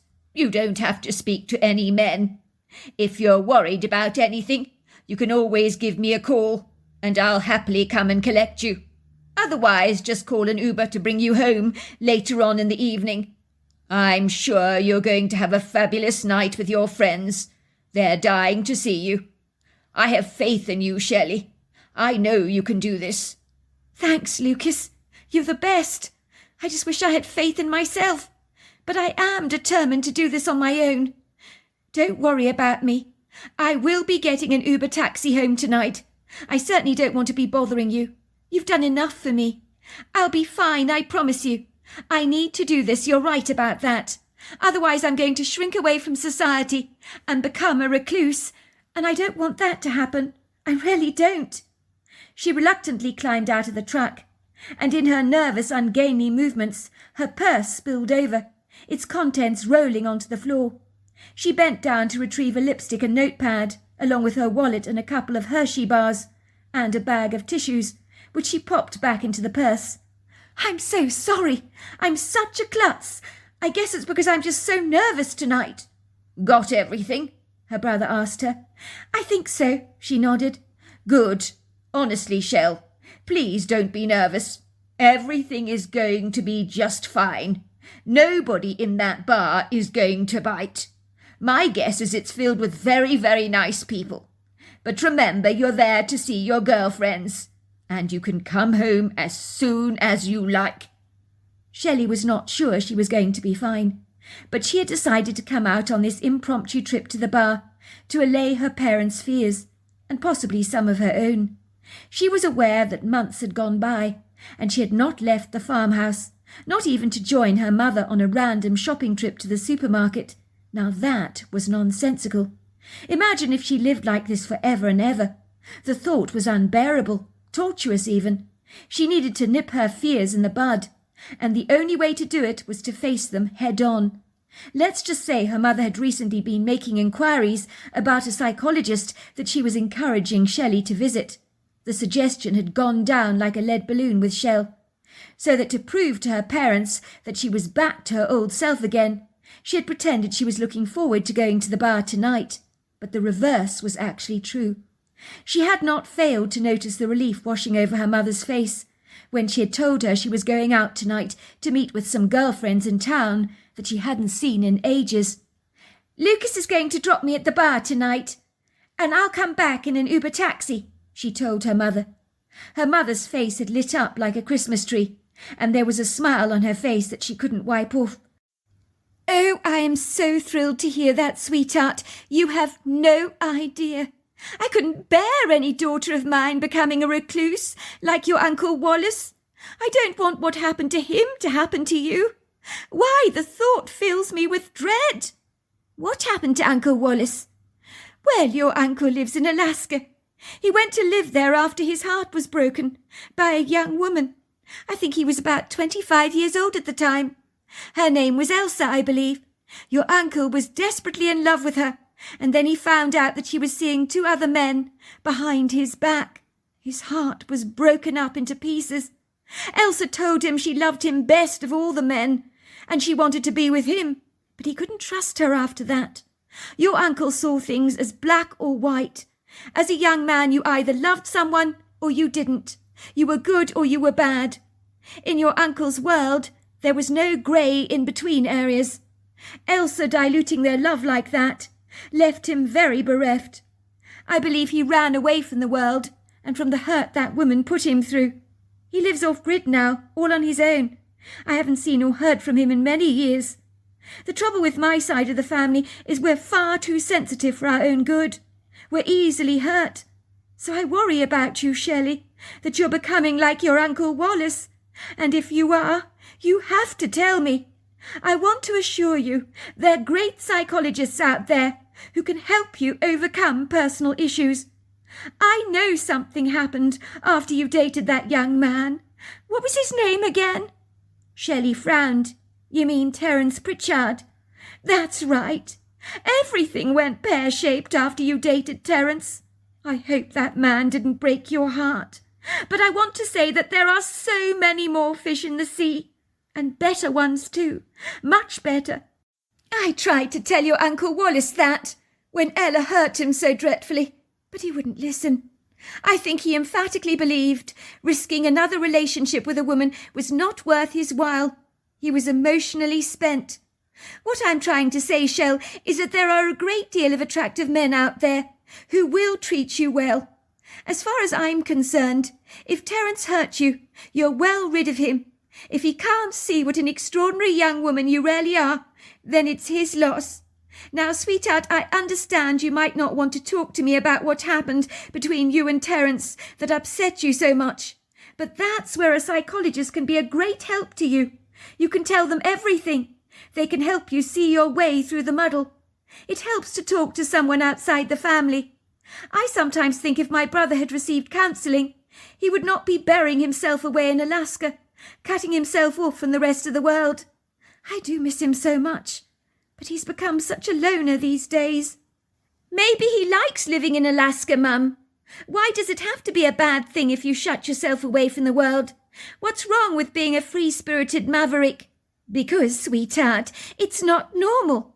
Human beings are wired to be social bunnies, and running away like a frightened rabbit to hide in your burrow is not any way for you to live.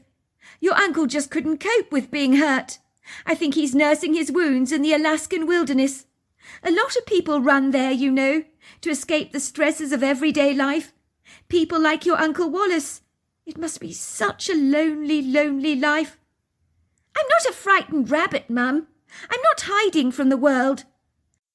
Shell's mother placed a hand on her waist, staring at her daughter kindly through brown, bear-like eyes. Sorry, sweetheart, but I beg to differ. I don't know what you call burying yourself in your bedroom for weeks on end, reading your fictional books, and only ever emerging out of your bedroom like a timorous little mouse for meals. You've even been cutting your friends off. Everyone has been so worried about you, and rightly so. I can't tell you how many times I've been stopped in town by some of your girlfriends, asking how you're doing. I've been making excuses for you, telling them that you're so busy with your online courses that you haven't had time to even draw breath. But I can't keep fobbing them off on your account to ward off any smouldering rumours or idle speculation.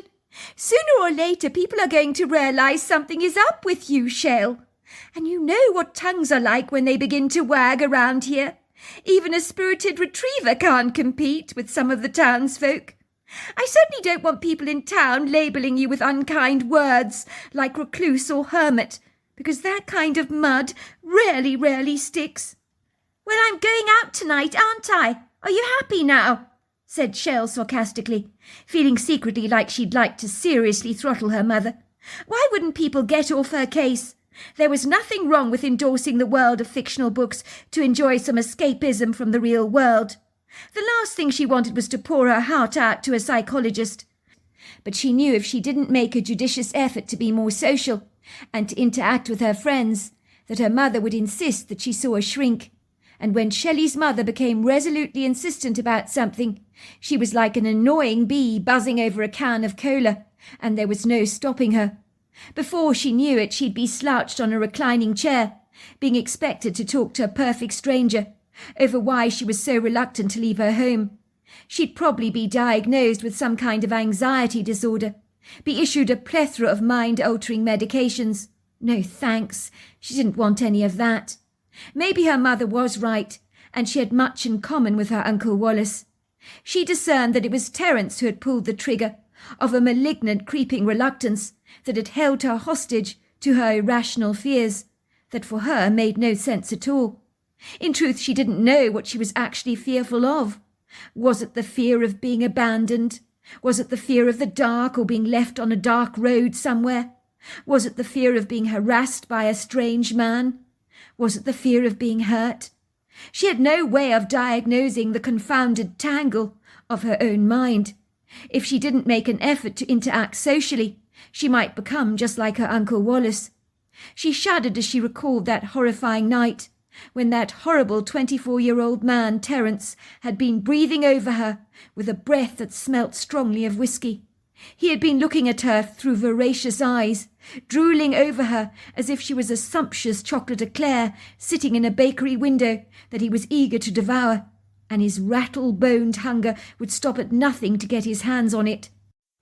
Shelley had grown unduly nervous when Terence had wilfully parked his truck in Forest Road, known to many as Lovers' Lane, a place where young lovers hung out and got up to mischief in their trucks, to avoid the prying eyes of disapproving adults, where they could smoke, drink and kiss until the early hours of the morning, until reluctantly they would finally return to their respective homes. Why would the cocky, arrogant and cheeky Terence over-hastily bring her here? This was their second date, and she didn't even know if she really liked the guy. Lucas was a good judge of character, and he emphatically believed Terence to be the salt of the community, perfect boyfriend material, so to speak. But the lecherous look he gave her that night had set Shell's nerves on edge. "You're quite the beauty, Shell," Terence had breathed on her, his thick fingers fumbling at the buttons of her shirt, while his lips had smashed themselves onto hers, with such a rapicious force that she felt like the herbs being crushed in a pestle and mortar. She had pushed Terence away. No, please stop. I don't want you doing this, Terence. Please, will you take me home right now?" Terence had not listened. He was tugging at her shirt doggedly, pulling it out of her skirt with an impetuous vigour. She pushed him away, slapping him across the face. "Stop that now! Please stop! Take me home!" Terence looked at her through contemptuous eyes. He rubbed the pink spot on his cheek where she'd hit him. "You bitch!" he said to her, his face growing red with indignation. "I thought you wanted this, but you're just a nasty little tease, aren't you?" "Where did you get that idea from? This is our second date, and you bring me here to Lovers' Lane? Isn't that brazenly presumptuous of you? I hardly even know you." "You could have fooled me," said Terence, scanning her up and down. "Look what you're wearing. It's giving off a very different message to me tonight. I thought you were gagging for it." "I beg your pardon. What did you say? There is nothing wrong with what I'm wearing tonight," she said, glancing down at her tight-fitting skirt in dismay. "Now please will you take me home? You're an arrogant pig, that's what you are." "Get out of my car," said Terence. "I will not be taking you home. Get out! Do you hear? Get out!" "Are you listening, Shell? Or haven't you heard a word I said? Get out of my truck now," he bellowed. "But why? You brought me here. You need to take me back home." "I don't need to do anything I don't want to. You heard me. Get out of my truck now," he growled. Shelley had stumbled out of Terence's truck, hoping to see a truck parked on the side of the road, where she could get help. Another couple, perhaps, kissing under the midnight sky, who would help deliver her from her precariously sticky situation. But alas, tonight there were no cars in sight. All that she could hear was the far-off hooting of a distant owl and the reassuring trills of the crickets and frogs. Even the lovers that frequented this lonely road had obviously failed to be tempted to come out here on this night. There wasn't a living soul around, and everything was steeped in an objectionable blanket of silence. She had watched in abject horror as the wayward Terence Pritchard had sped away in his truck, his rubber tires bringing up a ton of pebbles that beat against his bonnet as he tore away from the road, leaving her all alone in this isolated location, with only the tall, lofty shadows of the trees for company. For a moment she'd been so bemused, unable to believe that anyone could be this callous. Lover's Lane looked fractiously hostile and unwelcoming that night. Everything blistered in an unpalatable crepuscular darkness. The moon had inauspiciously hidden her pearly luminescence behind some cloud cover. The vast congregations of tall, lofty trees were as large as they were wide, fringing the embankments on either side of the road, beyond a small clearing. They were shaking their leafy boughs vigorously. It sounded like they were whispering to her, "Silly girl, silly girl," but their vague, rather hazy silhouettes were ambiguously indistinct. It had been a claustrophobic darkness that seemed to hem her in on every side, and the inability for her to see a damn thing had filled her with an impending dread. It was cool, but thankfully not cold, the dusty road full of rocks and pebbles, and Shell's impractical stiletto shoes were not suitable for navigating an uneven road like this, unless she wanted to trip and break her ankle. She wisely slipped them off her feet, carrying them in her hands, and walked to the other side of the road, using the light of her cell phone to guide the way. She felt alone, vulnerable, haunted by the prescient feeling that she was being watched by imperceptible malign eyes that seemed to be minaciously burning into her from every corner of the woodgrove. In truth, anything unfavourable could be lurking behind the looming dark shadows of the trees. She found a place on the embankment to sit, and immediately called her brother, grateful to get a signal. The phone rang, and Shell's hopes were dashed. Why wasn't her brother picking up? Finally she heard his sleepy voice at the end of the phone. "Shell, what's up?" "Oh, thank God, Lucas, thank God! I thought you weren't going to answer. I'm in a dreadful pickle, I really am. I can't believe I got myself into such a mess." When her brother had picked her up from Lover's Lane, Shell had been so incredibly relieved. But standing here now in front of the bar in town, she was filled with a nervous trepidation. "Don't just stand there, Shell. What are you waiting for? Go on, have a bit of spunk. The bar beckons you." "You're right. I'd better get going, hadn't I?" she said, drawing in a deep, reassuring breath.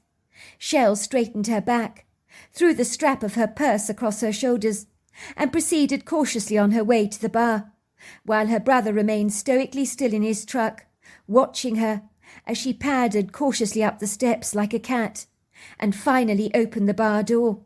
Then she heard him switching on the engine of his truck and driving away. Now she rarely was on her own, and in this revelatory dawning, a panic began to settle in the pit of her stomach, like the raindrops in an open crevice on the road. On the outside, the bar had been placidly quiet, the voices within almost muffled and faint. But the moment she opened the door, she was blasted hard by the furious windstorm of ringing laughter, chirruping voices, tinkling of glasses, rattling of cutlery, and cheerful chit-chatter. Shelley was dressed sensibly tonight. She didn't want to be drawing any unnecessary, unwanted attention to herself, or giving off the wrong signals. She had learnt a hard lesson about wearing tight-fitting clothing from the likes of Terence Pritchard, so she'd avoid dressing like that in the future.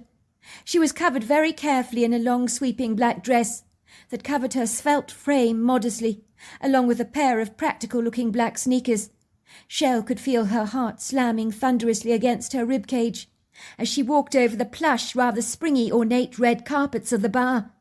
She could hear the loud, animated voices of many of the locals in town, some whom she knew, the roar of Friday night laughter, which was always at fever pitch when the weekend beckoned. It would seem people let go of all their inhibitions, while the money rolled into the cash register as people allowed themselves to overindulge in the drink, with the firm assurance that they would be taken home by an Uber taxi later on in the evening. For a brief moment she felt suffocated, as if the whole world was closing in on her and sucking the oxygen out of her lungs. Her skin began to prickle with heat, which climbed up her face, while her throat began to constrict, as if her airways were being blocked. She reached out for a chair to steady herself, as she was quite sure she was going to faint. She was clearly experiencing some kind of a panic attack, but it was hardly surprising. She hadn't been social for many months. She hurriedly reached in her purse for some rescue remedy, sloshing the droplets of the liquid against the back of her throat. It seemed to bring her an immediate sense of calm. The heat that had crawled up her face relinquished its firm hold over her. Her heart seemed to recline into a more comfortable rhythm. Its urgent, heavy beats had thankfully subsided. That was when she saw Teresa, running towards her with her arms outstretched, enveloping her in a big, warm, spirited hug. Teresa squealed with delight. "How have you been, stranger? It's been an age since we saw you last. It's so fabulous to see you again. Your mother told me you've been as busy as a bee with your online course. Come, you've got to let your hair down tonight and live a little." She guided Shell to the group of their girlfriends, sitting in the far corner of the bar. Everyone greeted her warmly, as if she'd been away for many months, but in truth she probably had. That was how long she had burrowed herself away in her bedroom. It was good to be back with her girlfriends again. She had forgotten how much she missed them. "We were worried about you," said her friend Sally. "You used to be quite a social bunny. And then bang, we don't hear from you for an age, Shell. This online course has stolen your social life." "I've been working hard," Shell lied. "So I hear. Tell us all about this punishing online course you're doing that has cut us all out of your lives so abruptly, because whatever it is, I don't want to do it. I value my social life far too much." "Oh, you know, a few online courses here and there. I've probably bitten off more than I can chew." "Well, the main thing is you're out and about now, and that's all that matters. It's really good to see you, Shell." The evening was bright and cheery, the atmosphere of the bar electric, as laughter tumbled from every corner of the room, and with a little alcohol in her bloodstream, Shell began to physically relax, as a rosy glow crept up her face, and for the first time in a long time she felt really good. A bright smile had audaciously parked itself on her face, and throughout the evening she had soon engaged in laughter, all kinds of banter, contributing towards the jokes and gregarious conversations. Her former timorous reticence had faded, as if the demure girl she'd been only an hour before had melted away like the butter on a scone. "Who is that?" asked Teresa, giving Shelley a nudge. "Look over there. He's awfully good-looking. Very debonair, isn't he? But he hasn't been able to keep his eyes off you all evening. I wish he'd look at me like that. He's really got the hots for you, I think."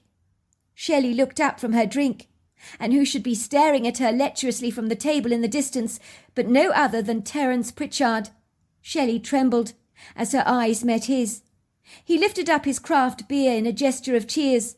Her heart dipped with a gloomy disappointment, like a large sun sinking behind the horizon. Terence Pritchard was the very last person she expected to see, but she'd be damned if he was going to ruin her evening for her. She wasn't going to allow that snake of a man to squeeze away her ebullience. He'd done enough damage already. She wasn't going to let him rob her of this evening. She was going to hold her head up high and ignore the man. Hopefully he'd get the message and go away.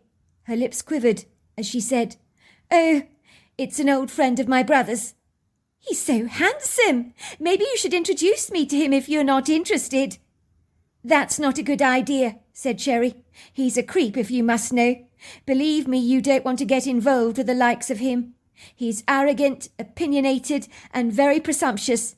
He's got a hot temper, too." Teresa made a face. "Such a pity. He looks like such a nice man, doesn't he? Appearances are deceptive. I promise you, Teresa, he's not." Once again, Shelley opened her purse to surreptitiously knock back a few more drops of rescue remedy. What was that creep doing in the bar?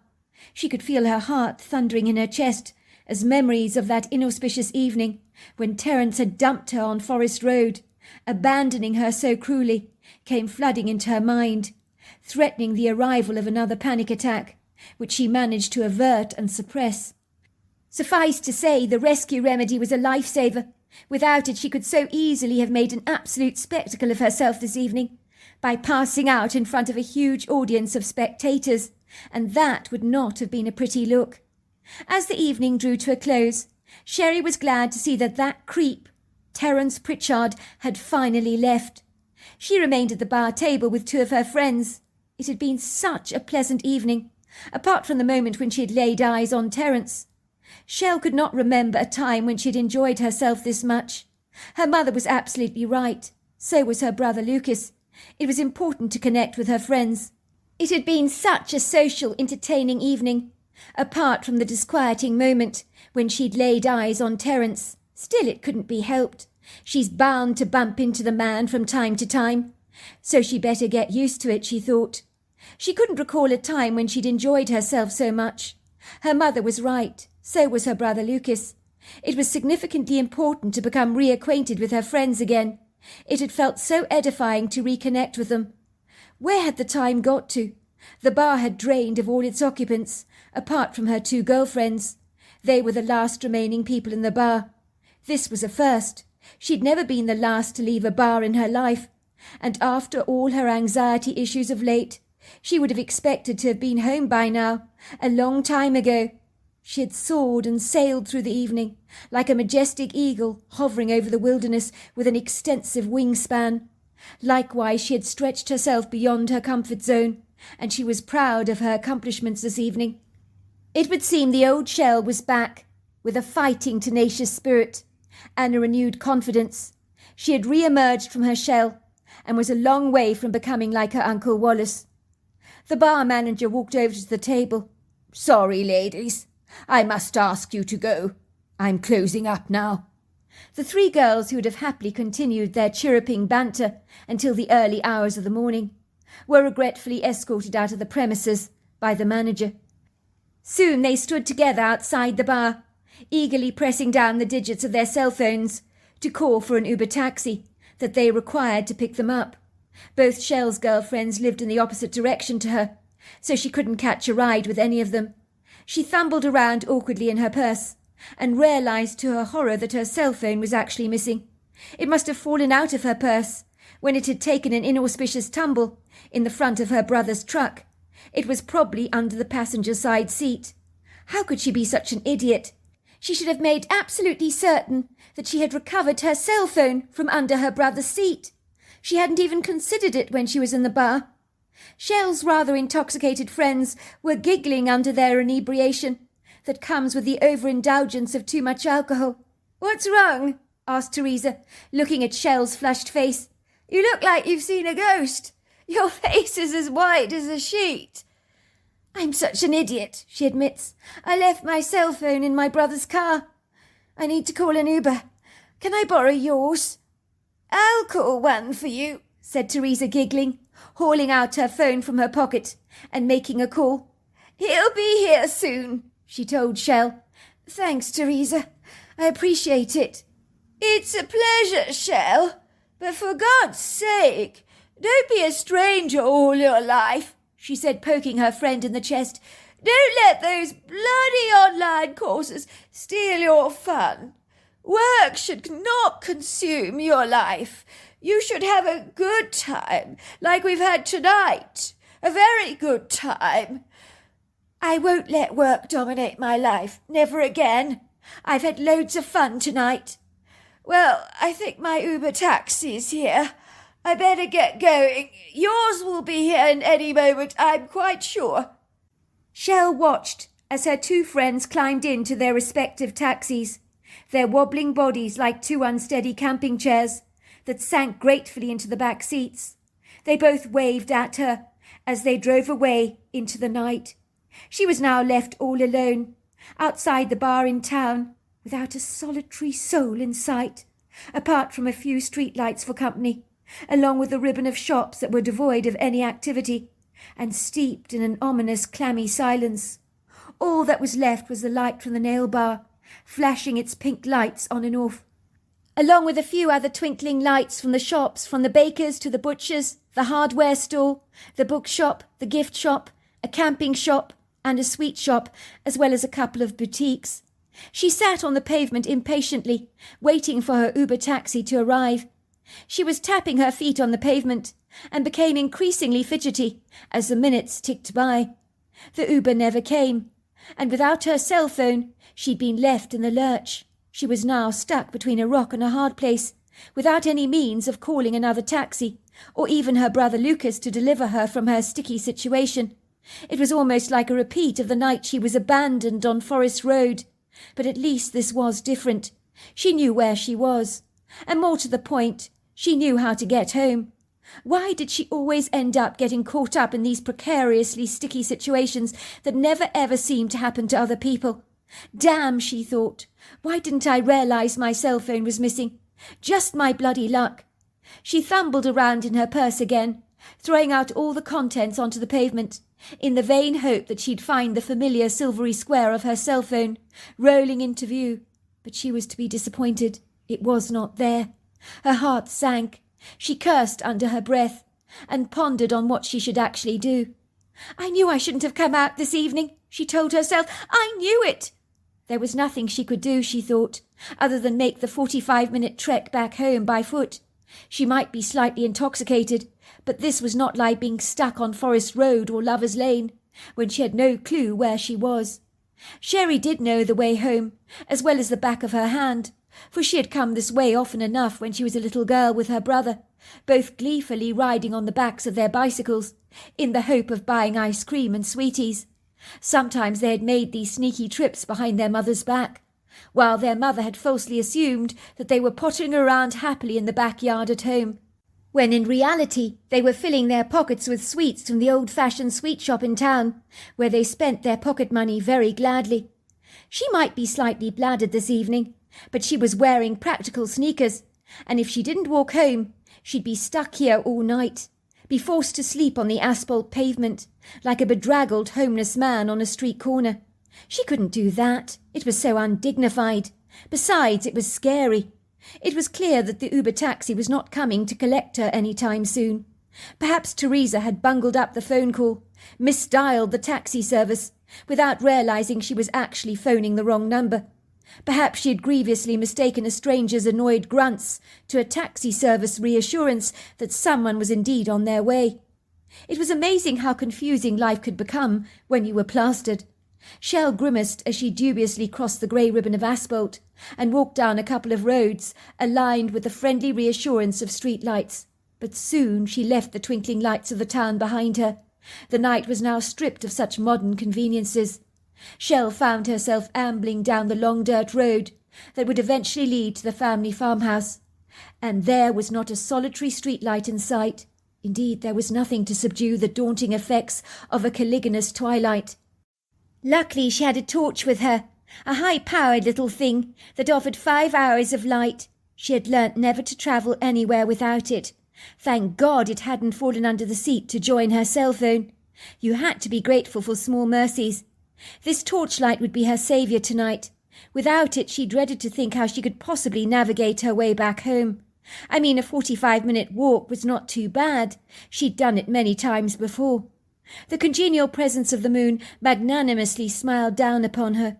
Its gleaming white disk lit up the firmament, accompanied by a bright scattering of twinkling silvery stars that served to subjugate the ill-boding, shadowy impressions that seemed to dance hauntingly between the trees, that gave her the profound sense that something threateningly portentous was going to come bolting out of the trees to attack her. Shell tried to remain calm, but it wasn't easy, as she trudged down the long dirt road, passing meadows and congregations of tall, lofty trees gathered together in tight clusters. It was more than a little intimidating, walking down this inhospitable, dingy, overcast road. But Shell tried not to think about it. It was a good thing that the alcohol had served to subdue her anxiety, as in a hardened sobriety and in the cold light of her rational reasoning. Such an intrepid, inscrutable journey, might have carried the full weight of a heavier sense of foreboding upon her shoulders. The towering, cheerless trees were darker than the night. Their shapely boughs swaggered in a cool breeze that caressed Shell's cheeks with icy kisses. As she trudged down the road, she had the overwhelming feeling that she was not alone. She was sure she could hear footsteps creeping up surreptitiously behind her, but she must be mistaken. She stopped dead in her tracks, allowing the pronounced light of her torch to pierce the nebulous path behind her with its invasive illumination. But nothing was there. She knew her imagination was at its pinnacle, tempting her mind to linger over horrifying scenarios that had no bearing with her current reality. No one was behind her. Get a grip, she told herself, trying to increase her pace. Once again, she became overwhelmingly aware that something was behind her, and she turned around to scrutinize her ambiguous, obscure environment. Her heart missed a beat, thundering in her ears so loudly that she could barely hear the sounds of the crickets and the frogs. The light of her torch lit up the figure of Terence Pritchard. The shock of seeing him almost made her jump out of her skin. Where had he come from? Had he followed her all the way from the bar? And more to the point, what was he doing following her, clandestinely on foot in the middle of a country road, at the dead of night? Her heart jumped like a school of spawning salmon, trying to evade the clutches of a hungry bear. "Go away! Go away! Leave me alone!" she cried out to Terence, but her cries seemed to only provoke the blundering man into running after her at a faster speed. Not that he was moving very fast. His ungainly, clumsy, bungling movements were very, very limited, as he was uncoordinated, inept. There was a distinct wobble to his step that suggested he was ever so slightly intoxicated. He certainly couldn't run in a straight line. But he had been discreet enough for her not to have noticed him up until now. What the hell did he want? Shelley's heart thundered in her chest and boomed loudly in her ears as she ran away from the man as fast as she could. She knew what this lecherous man wanted. There was no doubt in her mind about that. Out here in the middle of a dirt road, with not a soul in sight, Terence could do what he wanted to her, leave her for dead, and no one would be any the wiser as to what had actually happened to her. They'd never be able to connect the dots. She could already see the headlines in the newspaper. "Montana girl found dead on remote country road. Police are at a loss to identify the true cause of death." The headlines blazed in her mind like a bright red warning sign.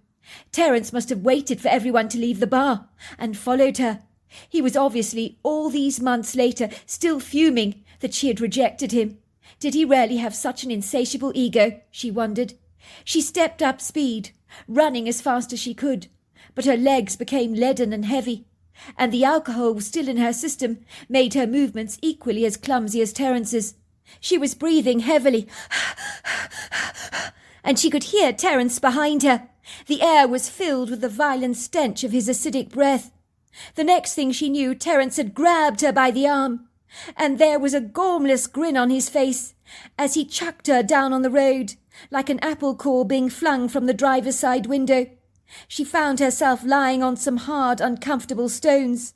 His breath was laced with whiskey.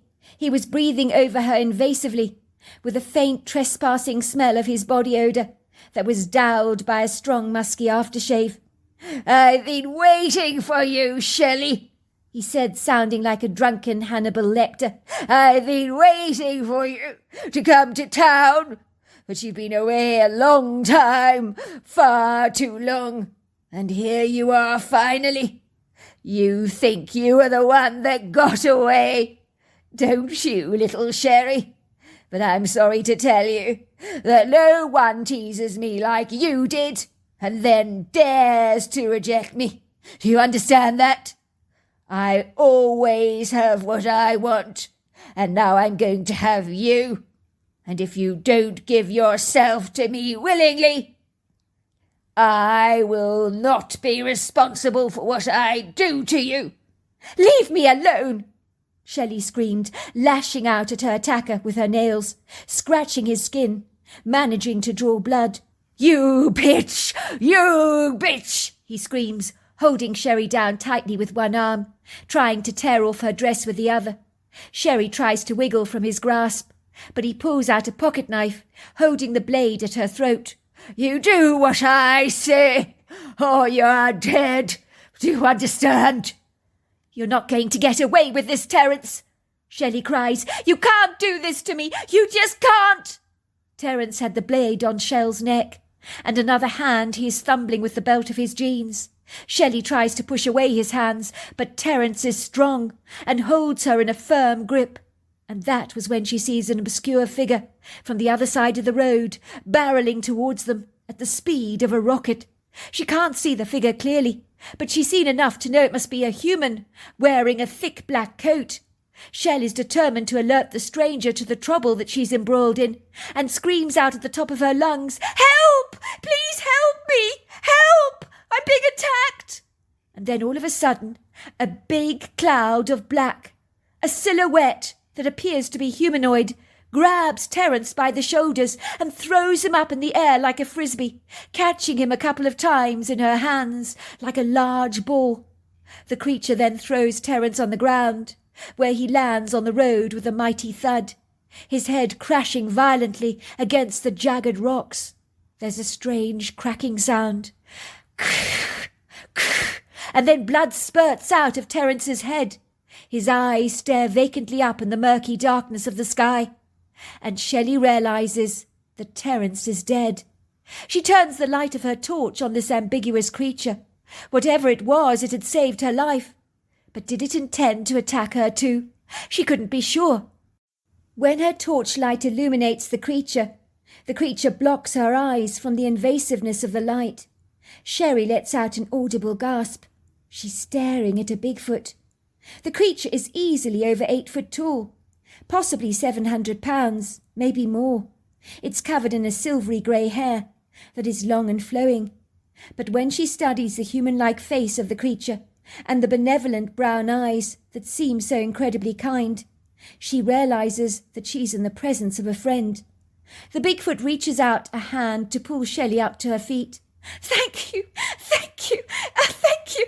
You saved my life!" She watches the creature give the dead body of Terence a couple of kicks. Even in death, the creature is staring down at Terence with a contemptuous disregard.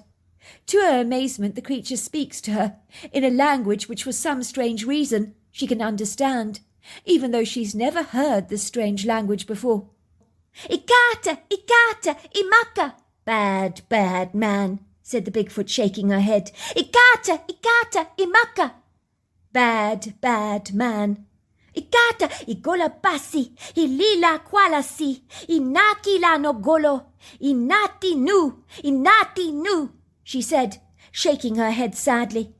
Red-black energy cloud, asked Shelley, bemused, with green infusions. What's that supposed to mean? The Bigfoot pointed at Shelley.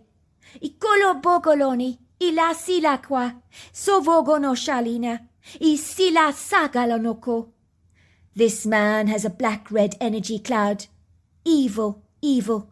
That's the energy of, how do I put it, said the Bigfoot, a hungry, greedy energy of self-indulgence at the expense of all else. Ikila sifo bolono, isaga laniqualasi, o bogolinalino, isa vagalashasa, o kola bakinakita, o dolamani. This man will hurt anything to appease his carnal desires. It's a weak, immature, unspiritual energy, an energy of one not illuminated by the light of God's love. For the souls of such people are like the worms of the earth. You mean he doesn't have a soul? Is that what you're saying? Ukunatala, igolo bagasi, ishagila gonolo, aga satwala sakisha, ho volo balaginalako, idana sila gualasina koloshono, isigali no polon. Everyone has a soul. I think it would be easier to say they have no conscience. When you have no conscience, you're a danger. This man is a danger. If he was to live, he would hurt too many people. You think he was going to kill me? Akuto, ikoti la bata, isokolo ni talashon, Sila vagana lokobo, he lagi lono koshokwa, he zina lono bo. He was going to kill you, said the Bigfoot. There were green infusions in his energy cloud, which means he was giving off a murderous energy. I could see he was angry with you. He wanted revenge.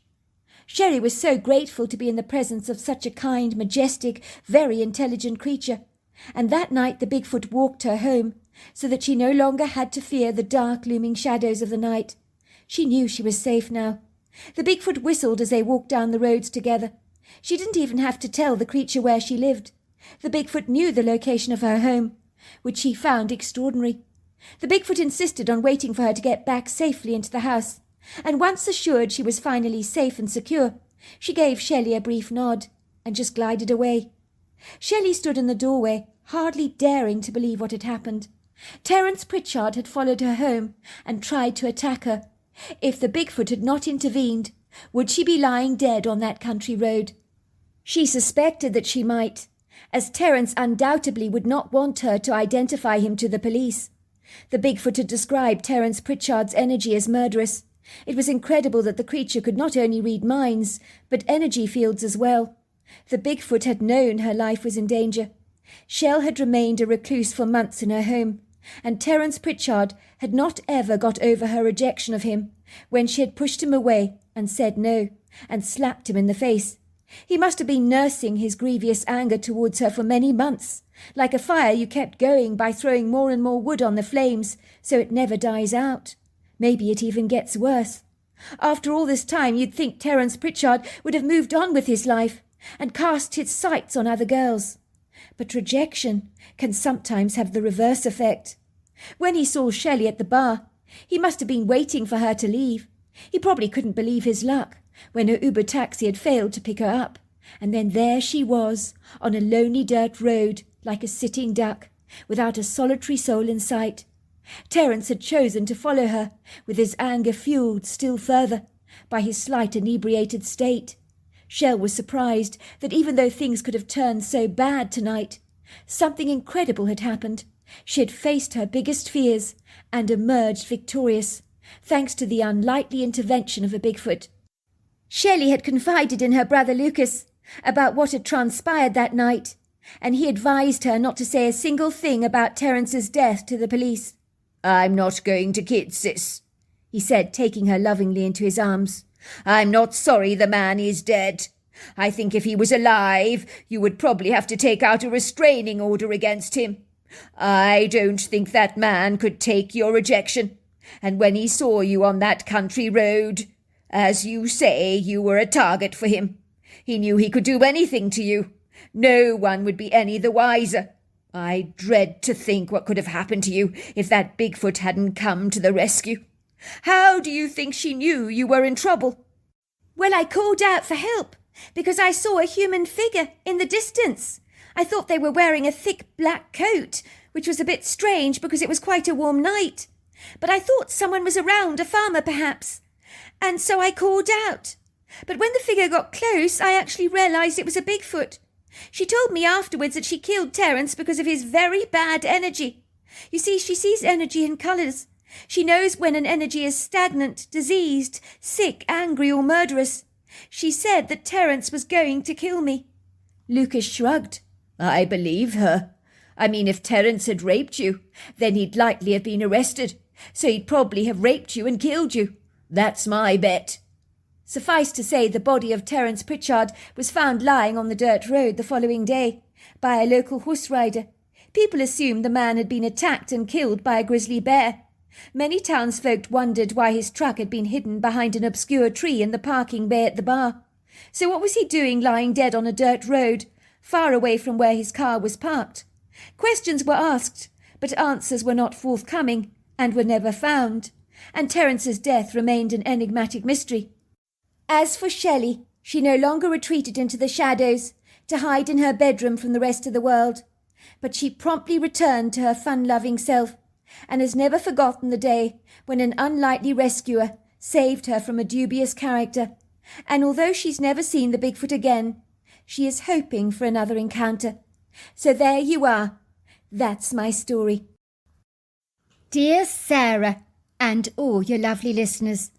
Veronica Westland had hoped that moving to the Catskill Mountains with her 7-year-old son Ethan would be an excellent new start for the both of them, the brand new beginning that mother and son both needed, to repair the brokenness in their lives. If the truth be told, Veronica doubted she could be fixed again. She could relate to the character of Humpty Dumpty in the children's books, that all the king's horses and all the king's men could not put back together again. The story she had read to her son that had caused him great upset was symbolic to her own life. Why couldn't they put Humpty Dumpty together again? Her son had asked her through earnest, wide blue eyes. Well, sweetheart, some things are so broken they can't be fixed. Do you remember when Mummy dropped her favourite mug and it shattered all over the place? Ethan nodded with a sombre expression on his face.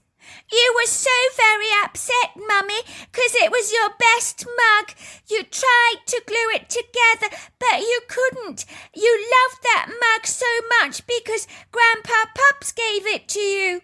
I did love it, didn't I? But it didn't work. Try as I might, I could not fix it, could I? It was so shattered. I had to throw it away.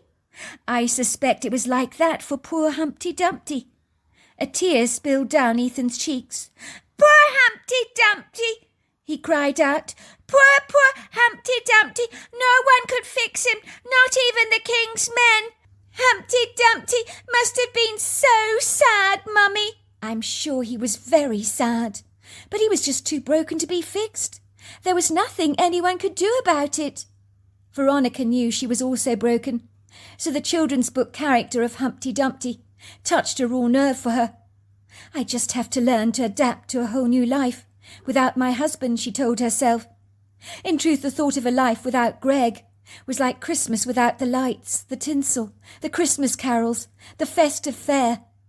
When the couple had both got married, they fitted together so perfectly, like two pieces in a jigsaw puzzle, that complemented each other and belonged together. Greg was useless at all things domesticated, but was excellent with his hands, very resourceful, and could fix anything from a broken light bulb to an overflowing sink, while Veronica was your quintessential domestic goddess, who thoroughly enjoyed managing the house and being a mother to her son. Greg had been much more outgoing, whereas Veronica had often been a little reticent, so they brought out the very best in each other. Every day without him in her life, her heart would ache. The pain was so physical. As the mind influences the health of the body, they are clearly interlinked. She missed him so much, and how did you tell a 7-year-old child that his father was never ever coming back? Why is Daddy not coming back? He had asked her. Because, sweetheart, remember when I told you about how Humpty Dumpty couldn't be fixed because he was so broken? Well, that's exactly what happened to your father. When we were driving to the Catskills and the car ploughed into that big truck, your father was badly broken. The doctors could not put him together again, so he had to go to heaven to get a brand new body. And that's where he's living now. It's a very beautiful place, and he's having a fabulous time there. We'll see him one day, when our bodies also break. We also have to go to heaven for an upgrade. Do you understand what I'm saying? Is Humpty Dumpty in heaven with Daddy now? Of course he is, and they both have brand new bodies. So Humpty Dumpty is finally fixed. Ethan seemed pleased that his dad would be spending time in heaven with his favourite storybook character Humpty Dumpty, and he gave his mother a big smile, which made her heart melt like butter. She loved it when Ethan smiled. It lit up his whole face and made him look just like Greg. Her son looked so much like her deceased husband, the same dark hair, the same warm honey complexion, the same blue-grey eyes, and the same cute little dimples. There was no doubt that the harrowing effects of the last few months still haunted Veronica's darkest nightmares, and despite all the trauma counselling she had received, the graphically visual images of that inauspicious night so cruelly trespassed in her mind like a worm burrowing through an apple, simply refusing to abate. Why wouldn't those memories go away? Why couldn't she forget everything that happened that night?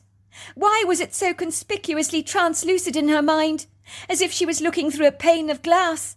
so that she record every last detail, every smell, every sound, every thought. By all accounts, most people involved in a traumatic event forgot everything, and that was a good thing. How often did you hear of people involved in a near-fatal car accident, and you'd find they never regained the memory of the event? Why couldn't it be like that for her? Veronica would love to forget, but forget she could not. The tormenting video recorder in her mind that would switch on at the most inopportune times would play the awful nightmare in her head back again to her, again and again and again. It could happen when she was in the supermarket buying the groceries or having coffee with a friend in town.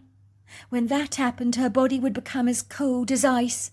Her pulse would race frantically, and she would feel as if she was about to pass out. On one occasion she'd fainted by the delicatessen counter in the supermarket and had woken to find all these strangers hovering over her, like helicopters, with concerned, bewildered faces, asking her if she was all right. Did she need a glass of water? She had felt so self-conscious, lying there on a supermarket floor, with all the passing customers stopping to have a good old gawk. Some kind old dear had taken pity on her and helped raise her up to her feet, while an ambulance had been called to ferry her off to hospital. The doctors explained she'd experienced some kind of a panic attack. She and her husband Greg, her beautiful, beautiful husband Greg, the quintessential love of her life, with his broad, wicked smile and cute little dimples on either side of his cheeks, had been happily talking away in their white Hyundai together. It had been a blissfully beautiful night for driving out on the open road. The traffic had been light. Ironically, they were leaving New York to journey to the Catskills for the weekend, when the fortuitous accident had happened. Her husband Greg adored the Catskills. It was their go-to, very special place when they wanted to escape the buzz of the city.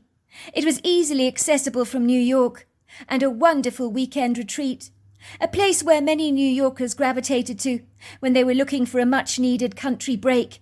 The locals didn't appreciate the influx of New Yorkers, with their annoying liberal ideologies and their pompous superiority, but they liked their money, as it contributed greatly to the economy. "I'd love to buy a house in the Catskills," her husband would say. "A home away from home." It was an idea that was beginning to blossom in their minds. Ethan had been sleeping in the back of the car, and they could hear his tiny little snores, and they'd been listening to some kind of radio quiz. "We have Martin here, phoning from Greenwich City," said the quiz show host. "How are you doing, Martin?" "I'm great, Larry. How are you?" "Never better, Martin, never better. So are you ready to answer some questions for us tonight? How are you with your general knowledge?" "I'm not sure. I'll give it my best shot, sir. I can't say that I'm actually very good." "Good for you, Martin. That's all we can expect of you. If you get 4 questions right this evening, then you'll be forwarded on to the next quiz tomorrow night. Do you understand? And the one who gets all 8 questions right will be the winner and has the opportunity of winning a fabulous cash prize. How does that sound?" "Good, sir. I'm up for the challenge." "Well, here we go, Martin. These are the first 4 questions you need to get right. If you get one wrong, you're eliminated from the competition. Fair enough. Good luck, Martin. Now let's get started. What is the longest river in the United States? That's question number 1 for you tonight. The second one is, who was the first president to occupy the White House? Question number 3 is, what is the smallest American state? And question number 4 is, what is the most popular national park in America? These are your questions. You've got 3 minutes to answer them. Your time starts now. "The longest river in the United States?" Veronica asked her husband. "What is it? I think it's on the tip of my tongue. I'm sure I know what it is." Let's see. The longest river in the United States. Is it the Yukon River? No, I think it might be the Missouri River. No, it's definitely the Missouri River, said Greg. "But are you sure?" asked Veronica. "What about the Mississippi? The Mississippi is huge." No, it's definitely the Missouri River, her husband had replied, most insistently. Then it happened, and Veronica remembered it so vividly. These bright lights came barreling towards them. A truck driving on the wrong side of the road. There was no time to react, no time to get out of the way. Veronica heard her husband say, "What the F?" Time just seemed to stand so still, as if this moment was stuck in a time warp. One thought flashed into Veronica's mind, and one thought alone.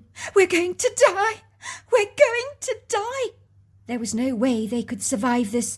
No way. Not with a truck like that, manoeuvring towards them at such a speed. There was a loud, thunderous crash, a shattering of glass, a buckling of metal, a feeling of being thrown around like the whirling dizziness you get on a roller coaster. Her head swung forward, then everything went completely black.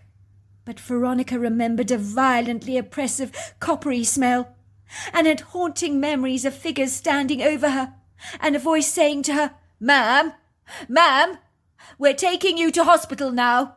Everything's going to be just fine. I'm Robert. I'm from the emergency services." She had grown. She felt hands on her, people's voices muttering and murmuring as they talked to each other. "What about the driver?" She vaguely heard someone saying, "He didn't make it, I'm afraid." She had wanted to scream, open her eyes, but she was locked in the hazy oblivion of her physical incarceration, where her body throbbed in pain. She could taste blood swirling in her mouth, and her body becoming weaker and weaker, until she remembered nothing at all. A day later she'd woken up in a hospital bed at the New York Presbyterian Hospital, feeling disorientated and confused. Where the hell was she? "I'm in hospital," she thought, surveying her clinical environment with a degree of trepidation. The tubes were attached to her body to monitor her vitals. How did she get here? What happened? I must have been involved in some kind of an accident. She had heard a shuffle of footsteps and a nurse whispering to the doctor, "I think our patient's awake now, Doc." Veronica had seen the handsome young doctor walking towards her bed. "Hello, Mrs. Westland. I'm Dr. Murray Riesling. How are you doing today?" I don't understand. Why am I in hospital? Where is my husband Greg? Where is Ethan, my son?" Her voice became frantically urgent. "You were involved in a car accident, Mrs. Westland, which is why you're in the New York Presbyterian Hospital. Your husband was driving his white Hyundai. Do you remember what happened?" Veronica shook her head. "I don't remember anything." "Well, unfortunately, a drunk driver was driving on the wrong side of the road. He was driving a very sizable lorry, I'm afraid. He ploughed straight into your vehicle." "My husband! What about my husband Greg?" said Veronica. "My son! They're all right, aren't they? They didn't get hurt," she said, her voice growing hysterical. "I'm sorry, Mrs. Westland. There is no easy way to tell you. Your husband did not survive his injuries. But if it's any consolation to you, he was killed instantly. He didn't suffer any pain." No, he's not dead. He can't be. It can't be. What about my son? Oh, my God, what about my son? Your son, Mrs. Westland, is absolutely fine. He's doing very well. He's been thoroughly checked out by the hospital and is currently being taken care of by your mother. They'll be visiting you shortly." It would seem that Veronica had suffered from a mild concussion, a perforated lung, and several other injuries that weren't too problematic. But she had made a miraculous and full recovery, and thankfully Ethan had barely even acquired a scratch. But even though he was physically unharmed, he had not been unaffected by his father's death, for he had screamed when he had seen the pulverized state of his father's body. But Veronica had been reassured by the therapist, given his young age, that he would likely soon forget the traumatic event. "Don't you worry yourself, Mrs. Westland. Kids your son's age are remarkably resilient in my experience. You mark my words, when he's older, he'll likely not remember a thing. Time is a remarkable healer, you know." If there were any saving graces for Veronica, Her husband had fortunately taken out a hefty life insurance policy so that Veronica could move to the Catskill Mountains and take some time to evaluate her life, take stock of things, grieve the loss of her husband, and come to terms with the whole new trajectory of her life. The trauma of the last 6 months was still so brutally fresh in her mind, and sadly her temporary amnesia had not lasted for very long, as all the chilling memories came flooding back, like an overflowing smelly toilet that you really did not want to address. It was a therapist who had suggested that she made a fresh start. "We can have our therapy sessions online twice a week," he told Veronica, "but move away from New York. Get some fresh country air and exercise. I believe it will help facilitate your healing remarkably. With your husband's life insurance policy, you won't need to work, and you can use this invaluable time to heal." Veronica had viewed a house online in the Catskill Mountains that she'd fallen in love with at first glance. The Laurels was the name of the property, situated on an extensive wooded lot that overlooked a fabulous creek. The house was a circa 1890s double-storey white house, with tall sash windows, dark navy blue shutters, a flat roof, along with a bright red front door with a wraparound porch to the rear of the property that overlooked spectacular views over the Catskill Mountains. There was a stable block and some outbuildings that looked to be in excellent condition. It was only an hour's drive from the Catskill village. It was the perfect location for mother and son, she thought. "But darling," Veronica's mother had said to her, "why on earth would you buy a property that you haven't actually seen yet? Surely you can't get the full measure of the place without seeing it first. If you ask me, it's a ridiculous thing to do. What would Greg say if he was alive?" "Greg would be happy for us, Mum. I saw the property online. I got a building surveyor in the Catskills to examine it for me. He assured me it's an excellent nick. Everything is in perfect condition." Susanna Simmons did not look impressed as she studied her daughter scathingly over her cappuccino coffee at their favourite coffee shop in Manhattan. Her expression was withered, like a deflated flower in a vase that was surrendering to its fate, not very gracefully, I have to say. "Honestly, darling, I think it's very unwise to buy a property so impulsively. I don't know how you could do it." "Mum, if I didn't act with haste, I would have lost the place. Don't you understand that? The estate agent warned me that far too many people were sniffing around the property with a very keen interest. If I didn't snap it up quickly, I would regret it. I know I would. Sometimes, Mum, when something is meant to be, you just know it, and you grab it with both of your hands." "Of course the estate agent would say that to you, darling. Honestly. You really know nothing about salespeople, do you, dear? That's how they work. They always give you the impression that hundreds of people are champing at the bit to buy a property in order to get you to bite the bait, so that they get the quick sale they want. For all you know, there could be a leak in the roof, warped floorboards, dry rot, an infestation of termites or roaches. You have no idea what they're selling you. Buying a house online has got to be the most nonsensical decision you've ever made, sweetheart. I'm sorry, but it needs to be said. I have to say it. There is no point in sugarcoating things. You've inherited a sizable life insurance policy, but you've got to be so careful, sweetheart, on how you spend it. I've heard of lottery winners who won millions, now ending up on state benefits because they blew everything up. "Look, Mum, from what I can see, the place is perfect for us. I was able to take a virtual tour of the property online so I could see everything. A lot of people buy properties this way. I know exactly what I'm doing. I'm certainly going to be careful with my insurance payout. You don't have to worry about that. I've got a very good financial advisor." "I hope you do, dear," said her mother, looking doubtful. "Do you know why the previous owners sold up?" Veronica shrugged her shoulders. "It's none of my business. I don't really care why they sold up." "Oh, but it is your business, dear. It's always important to know why people are selling. Maybe the upkeep of the place was too expensive. Maybe the house was too far away from the village. I mean, it's an hour's drive. That's a long drive if you ask me. Well, maybe they wanted to leave the Catskills. And that's another thing, dear. Wouldn't it have been better to be closer to town? I mean, what about little Ethan? What about Ethan? Well, he needs to go to school, doesn't he? To mix with other children his own age. I've decided to homeschool him for a while, until he's up to attending a school. He's still traumatised by the accident. I don't think he's ready to attend school yet. Besides, he's still very young. Why do I feel, sweetheart, that you're running away from everything? Said her mother, looking at her through hooded blue eyes. I'm not running away, Mum.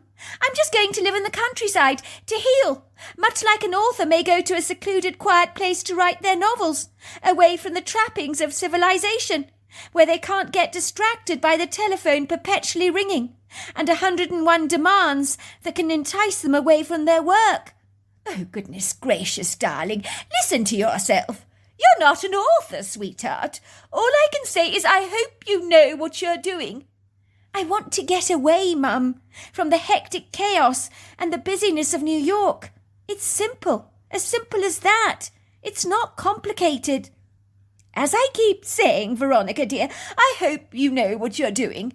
I happen to disagree with your therapist. You're not in a good place to make cognitive decisions at the moment. I don't know what the heck he's doing, telling you to bog off to the country, without so much as a bye or leave. It's completely ridiculous if you ask me. I told you I'm going to have therapy sessions with him online. I ask you, Veronica, what on earth is wrong with this generation? I just don't understand it at all. I'm going to do this online. I'm going to buy a house online.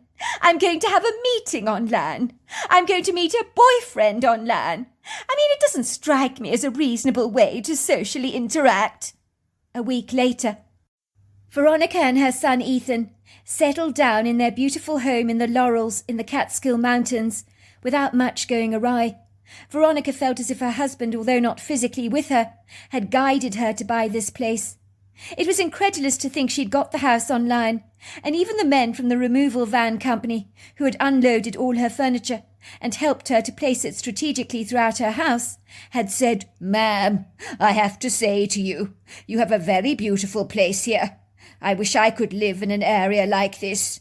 You're exceedingly lucky. The views are fabulous." Ethan was in his element, cycling around the countryside on his little bicycle and industriously exploring the woodgrove. What was there not to like about living in this part of the world? Veronica could feel the heaviness of the oppressive hopelessness that had suffocated her for so long lift off her shoulders like a light hot air balloon floating away in the sky. As if for the first time in ages she could actually breathe. How she wished Greg was with her. He'd have loved this house in the Catskills. But he is here, she told herself. I may not feel him around me, but I know he's watching over us. 2 months later. It was in early spring when Veronica could feel her son slipping into bed with her, something he only did if he was having a nightmare. These unsettling events were common after Greg's death, but since they had moved to the Catskills, they had become significantly less and less. Veronica took her 7-year-old boy in her arms. "Are you having a bad dream, sweetheart?" she asked, stroking his forehead tenderly and staring into his scared-looking blue eyes that were as wide as teacups. "Is it about your father? It will get better, I promise you." Ethan shook his mane of sleek dark hair and said, "No, it's not about Daddy. It's about the very big hairy man outside in the yard. He was waving at me, Mum.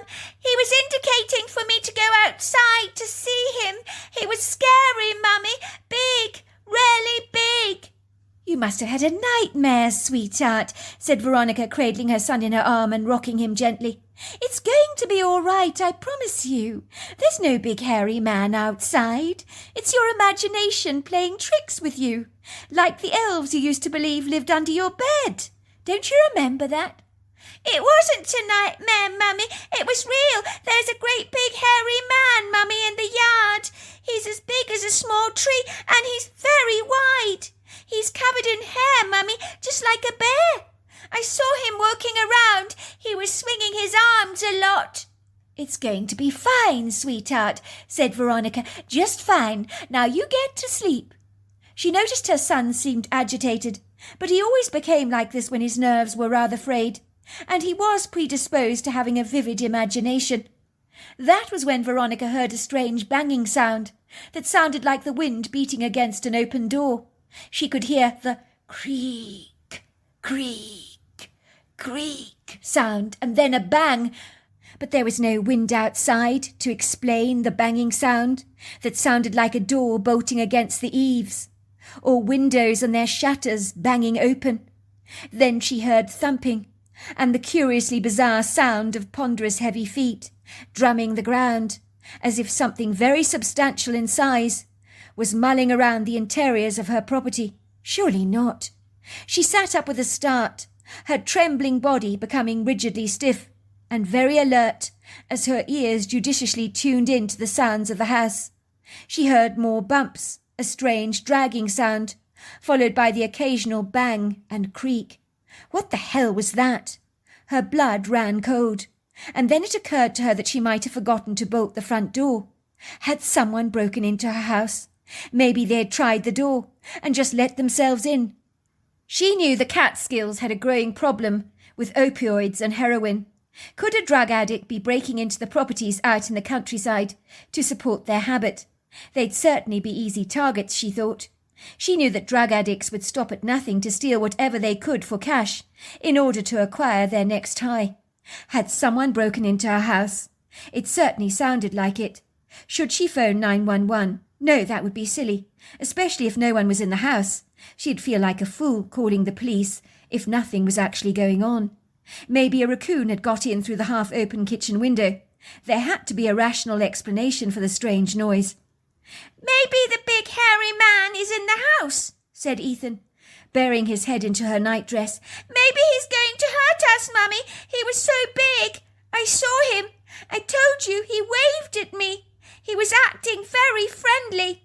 "Don't be silly, sweetheart," said Veronica, her voice unable to disguise its nervous quiver. She climbed out of bed. "I need you to stay there," she said. "I don't want you to move, do you understand, Ethan? I must just check out that noise. I'm sure it's absolutely nothing to worry about," she said, rummaging into the drawer of her nightstand for the revolver, which she tried to hide from her son's steely gaze. But it was too late. He'd seen it. "What do you need a gun for, Mummy? You've got a gun in your hands. Are you going to shoot the hairy man?" he asked, his eyes growing wide with horror. "I'm not shooting anyone, Ethan. I'm taking the gun with me for safety reasons. Just to make sure we're all right. Now you must stay exactly where you are. Do you understand?" Ethan nodded. "I'm scared, Mummy. I don't want to be left alone." "You must stay where you are, Ethan. Do you understand?" "Yes, Mummy." "Good boy." Veronica could feel the heat rising up in her body. Her cheeks burned like two red-hot coals. Something was in her house. She could sense it. She had her cell phone in her pocket at the ready to call the emergency services if the need arose. Veronica's heart pounded so loudly in her ears that it drowned out any other noises in the house. She discreetly crept down the staircase, holding the revolver tightly in her clammy hands that had become so slippery that the revolver was sliding around in her fingers. The first thing she saw when she tiptoed towards the passage was that the front door was wide open. It was swinging gently on its hinges, banging noisily against the outside wall, as gusts of cool air trespassed invasively into the house like an unwelcome guest. "Oh my God," she thought, "someone's in my house. They must have discovered the door wasn't locked. Why did I forget to lock the door? How could I have been so forgetful?" A dreadful fear seized her, like a powerful hand pinning her down to the spot, holding her captive to its forceful hold. Her body became rigidly stiff, as if everything inside her, from her jaws to her legs, had tightened significantly, so much that she could barely move. Is this what fear did to your body, she wondered, completely incapacitated you? She fought against her body's resistance to move forwards, as if she was treading water, and tiptoed through the house as quietly as she could, very grateful that she'd left night lights on throughout, as without them she'd be stumbling around awkwardly in the darkness, especially when her unyielding body was not being terribly cooperative. The soft blue lighted illumination from the night lights helped her to navigate her way around the furniture, without stumbling awkwardly into anything. She needed to be very quiet, so that whoever was in the house would be caught off guard. She was the one that needed to surprise them, not the other way round. "Call the police! Call the police!" was the shrill voice that rang inside her head, like a clamorous loud bell. "For God's sake, call the police!" But she didn't listen to the voice in her head, but tiptoed from one room to another. When she was satisfied no one was in the house, she breathed a huge sigh of relief. All that she needed to do was to close the front door behind her, bolting it safely. Was it possible she hadn't closed it properly, and left it slightly ajar, so that it blew open on its own accord? "But I'm sure I closed it properly," she told herself. She ambled towards the front door, and stumbled over a crumpled heap lying on the floor. She let out a shrill scream. 12 hours later, the unsettling, bodeful night had been a tumultuously challenging one at that, when the police had been called over to the Laurels. Veronica had been asked a plethora of questions, none of which she could answer. It had left her feeling more than a little discomposed and perturbed to discover a dead body lying in her entrance hall. How does anyone react to that? The events of the previous evening had seemed so surreal. "I told you, Detective, I have absolutely no idea who this man is. I've never seen him before a day in my life." Detective Sean Robinson was a kind-looking man, with large hazel eyes that offered Veronica a measure of reassurance. He spoke to her in a sang-froid, calming tone of voice that encouraged people to open up to him naturally, and Veronica was no exception. She couldn't decide whether he was in his 30s or 40s. He had a boyish-looking face and a full head of thick black hair. Sean Robinson spoke like a wizened, sapient man in his late 50s who had a plethora of experience behind his belt, but she suspected he was significantly younger than he appeared. He was a hard-boiled man, sharp as a hawk, the kind of quick-witted person who could look at a jigsaw puzzle and know what pieces fit together. "I know this is hard, Mrs. Westland, but I do need you to tell me everything. Think of everything that happened last night. Don't overlook a single thing. It might be very significant to our investigation." "Well, there's not much really to say, Detective. I wish there was. Me and my son heard some strange banging sounds coming from downstairs. It occurred to me I might not have locked the front door up. I really thought someone might have crept into our house, so I went downstairs surreptitiously with my revolver. I don't mind admitting, Detective, I was terrified. I did wonder if someone had broken into the house. I could hear moving around, shuffling, footsteps, that sort of thing. But when I got downstairs, nothing was there.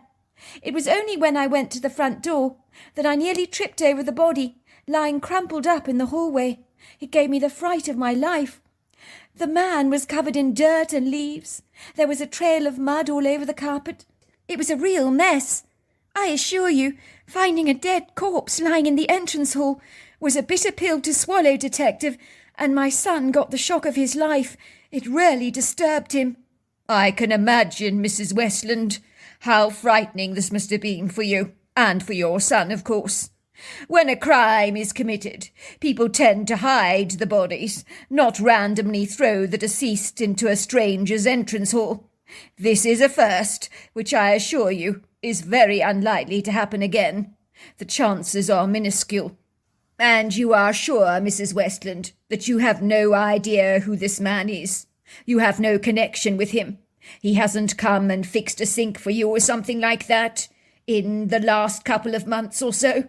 "Absolutely not, Detective. I've never seen him before. Not a day in my life. We're originally from New York. I've only been living here for a couple of months. I don't know many people living in these parts. I mean to change that, of course, get to know some of the locals, but no, I don't know him."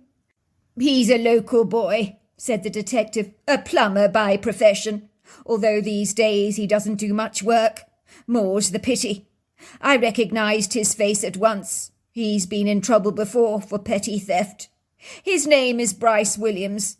He was reported missing by his father 2 days ago. He has his own apartment in town that his father pays for. It seems that he has been dead for 2 days. Someone thrust a knife in his heart. Didn't even bother to remove the murder weapon from his chest. but the prints on the weapon have been wiped clean, of course, as you would expect.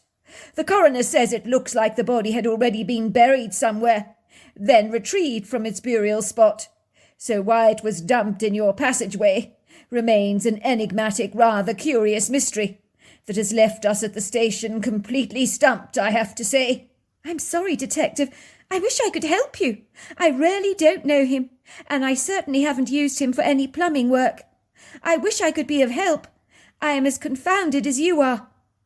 Leith McCormick was not happy when he left the police station. The way Detective Sean Robinson had been cross-examining him left a nasty taste in the mouth. That man's steely, piercing eyes had bored into him with bird-of-prey looks that threatened to pounce on him when the moment was ripe, and was biding his time as he waited. The annoying man had watched him intently, like a raven on a farmer's fence, to see if he was displaying any duplicitous telltale body language that suggested he might be lying. It was hard not to twitch nervously when you were under such intense, close scrutiny. He hoped that Detective Robinson would put down his restless apprehension as a side effect of the drugs he was taking, and not a revelation of his guilt. I mean, most of the heroin users he was well acquainted with trembled and quivered. It was a nasty side effect of the drugs. But in his case it had been a clear sign of guilt. But he wasn't willing to admit that, of course. He couldn't comprehend how the police had discovered Bryce's body. I mean, how was that possible? He'd been so careful, so punctilious, left no stone unturned to clandestinely cover up his tracks. But had someone been watching him all along? Had someone snitched on him? He had buried his friend in a deep grave in the Woodgrove, an hour away from the Catskill village, on a property he'd known very well as a young boy, belonging to the Astor family. Barker Astor had been his best friend as a boy, until he'd moved away from the Catskills to Pennsylvania. If Barker Astor hadn't moved away, maybe his life wouldn't have spun so out of control, in the way it did, like a cotton reel that had lost all its cotton. It would seem after his good friend had left town, everything had gone awry from thenceforth. The Astors had been like a second family to him, a family who had loved him. They had offered him stability and helped steer him away from the tumultuous upheaval of his personal, chaotic home life. The Astor family had been an anchor for him. They had wanted him to come and live with them in Pennsylvania, but his mother had put her foot down and said no. Oh, how he loathed his mother for that, his drunken mother, who barely could string two words together, who was more inclined to fall down like a toddler than remain steadily upright on her 2 feet. She had been the mother from hell, who had never been there for any of her children. No wonder they'd turned out so badly, all of them. Martin Astor had taught both Leith and his son all he knew about plumbing, which was why he'd become so skilled at fixing sinks, toilets, and unblocking drains. It was a dreadful pity he couldn't unblock the muck that congested his own life so cruelly. After the Astors had left town, Leith had become a petty thief, to alleviate some of the stresses of his daily life. He had been introduced to the recreational world of drugs, which first began with casually smoking pot, then popping pills, and finally shooting up heroin. The laurels had been purchased by the Penheaths, but they had sold up to a woman more recently from New York, who now owned the property. The Laurels was a huge, sprawling property, so he'd been able to drive the car stealthily through the old rusty cattle gate at the rear of the property that was never used. And it was so easy to do. It had been exhausting work, dragging Bryce's body on a canvas torpy from the back of the trunk into the woods and digging a deep grave for him. The unforgiving, treacherous ground had been revengeful, punishing, hard, unyielding, as he thumped his heavy-duty spade into the earth. The perspiration poured down his face, his lungs gasped for breath. He couldn't afford to be linked to his friend's death. That would potentially mean years of incarceration. One day he meant to get clean from the drugs and pursue his business as a plumber. He'd be damned if Leith Williams would ruin his life from beyond the grave. That was not going to happen. I knew someone was watching me that night, he thought. I bloody knew it. I thought I was imagining things, but I heard whispers. I sensed eyes boring into me. I heard branches snap, leaves crunch. I knew someone was there, but I couldn't see a thing. Now I know who it was. It must have been the interfering busybody from New York, who owned the Laurels now, he thought to himself. These New Yorkers were a breed unto themselves. They came to the Catskills with their haughty gilded superiority, throwing their cash around, as if they thought they were better than everybody else. That woman was spying on me. She must have snitched on me to the police, and they'd recovered Bryce's body. Luckily he'd stolen someone else's car to escort the body to the premises, and it had been too dark for the witness to get a long hard look at him. But the police were now sniffing around him like a cadaver dog over a corpse. He'd be high on their list of suspects.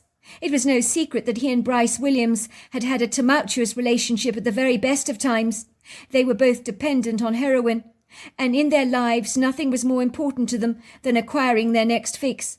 They had both become slaves to their addiction and would do anything to support their habit.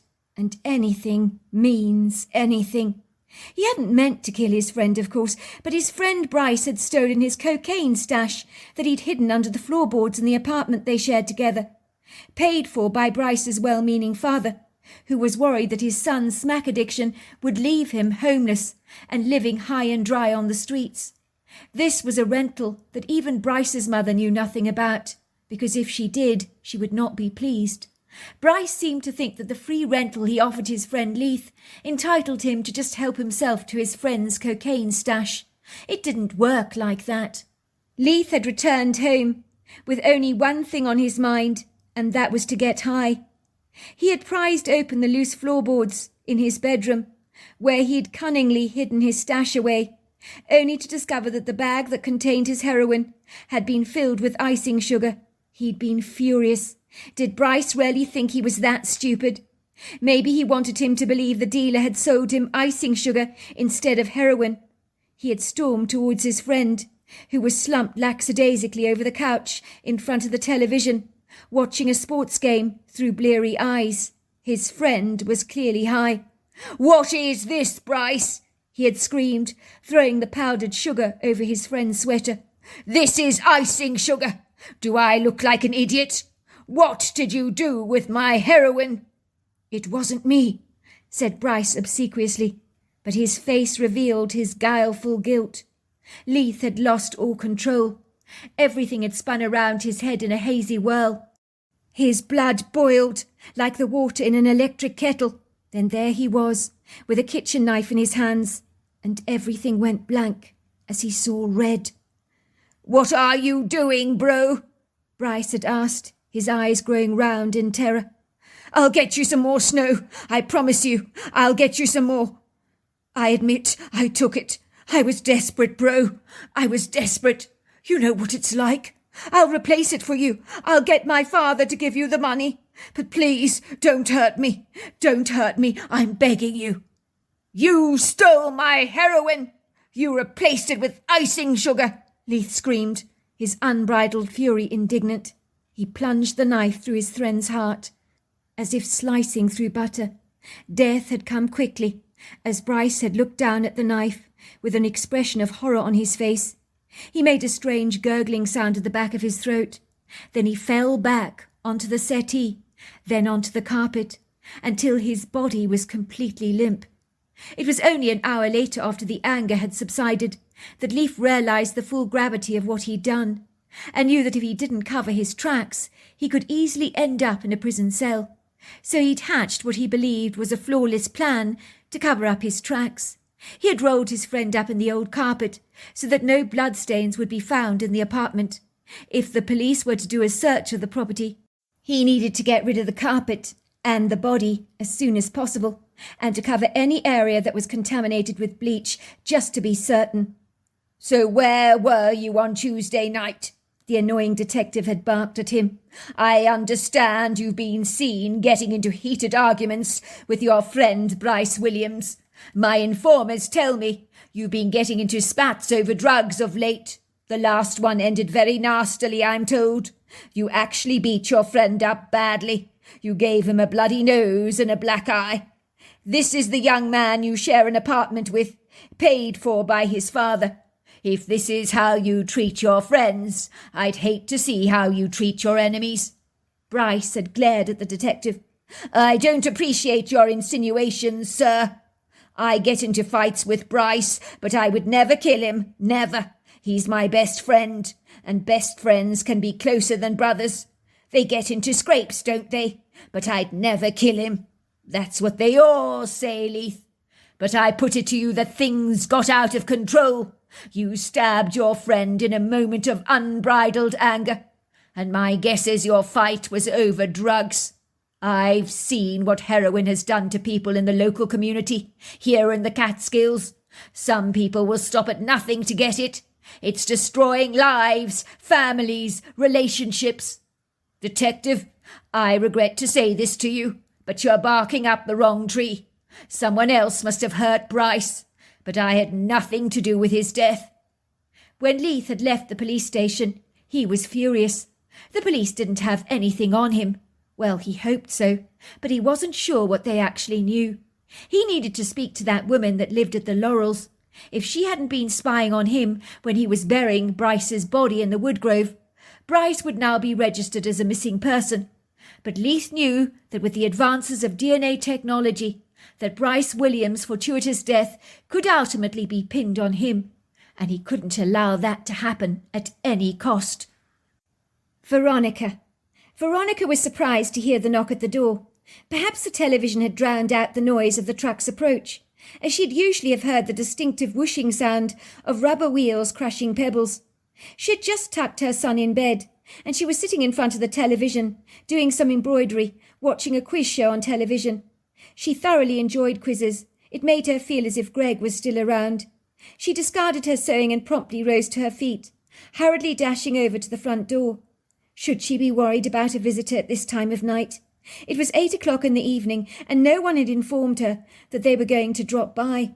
When she was a married woman, unexpected surprise guests had been a welcome, but living on her own made her significantly more nervous about fortuitous, unexpected visitors, especially after the dead body she had discovered lying in her entrance hall that had left her feeling distinctly on edge. She was still having nightmares about that. The smell of death and decay had left its aftermath in her house for several days, and still hadn't lifted. You didn't get over a stench like that.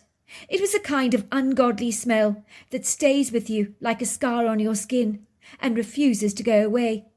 She would have been tempted to move away, sell the Laurels, but this was a piece of paradise in the Catskills, and she had thought better of it.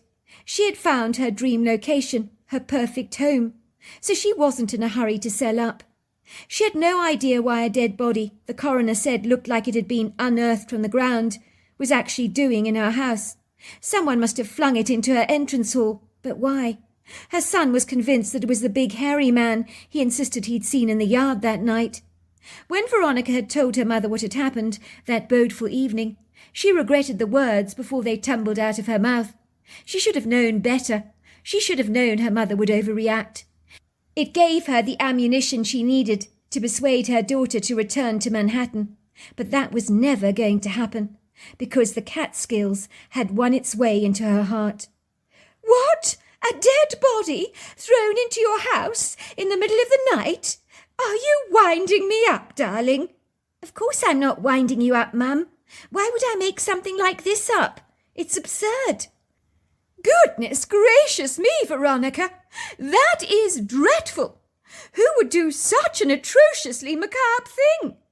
I told you moving to the Catskills was not a good idea, and it seems I've been proved right. I mean, you're so far away from everything. It sounds like someone is purposely trying to scare you. What did the police have to say in regards to the matter? That's what I'd like to know." "Well, the young man is known to them. They believe he was buried and unearthed from his grave. He still had the knife in his heart. It was sticking out of his chest, actually. He looked more like a doll than a human. His skin was blue, looked quite waxy.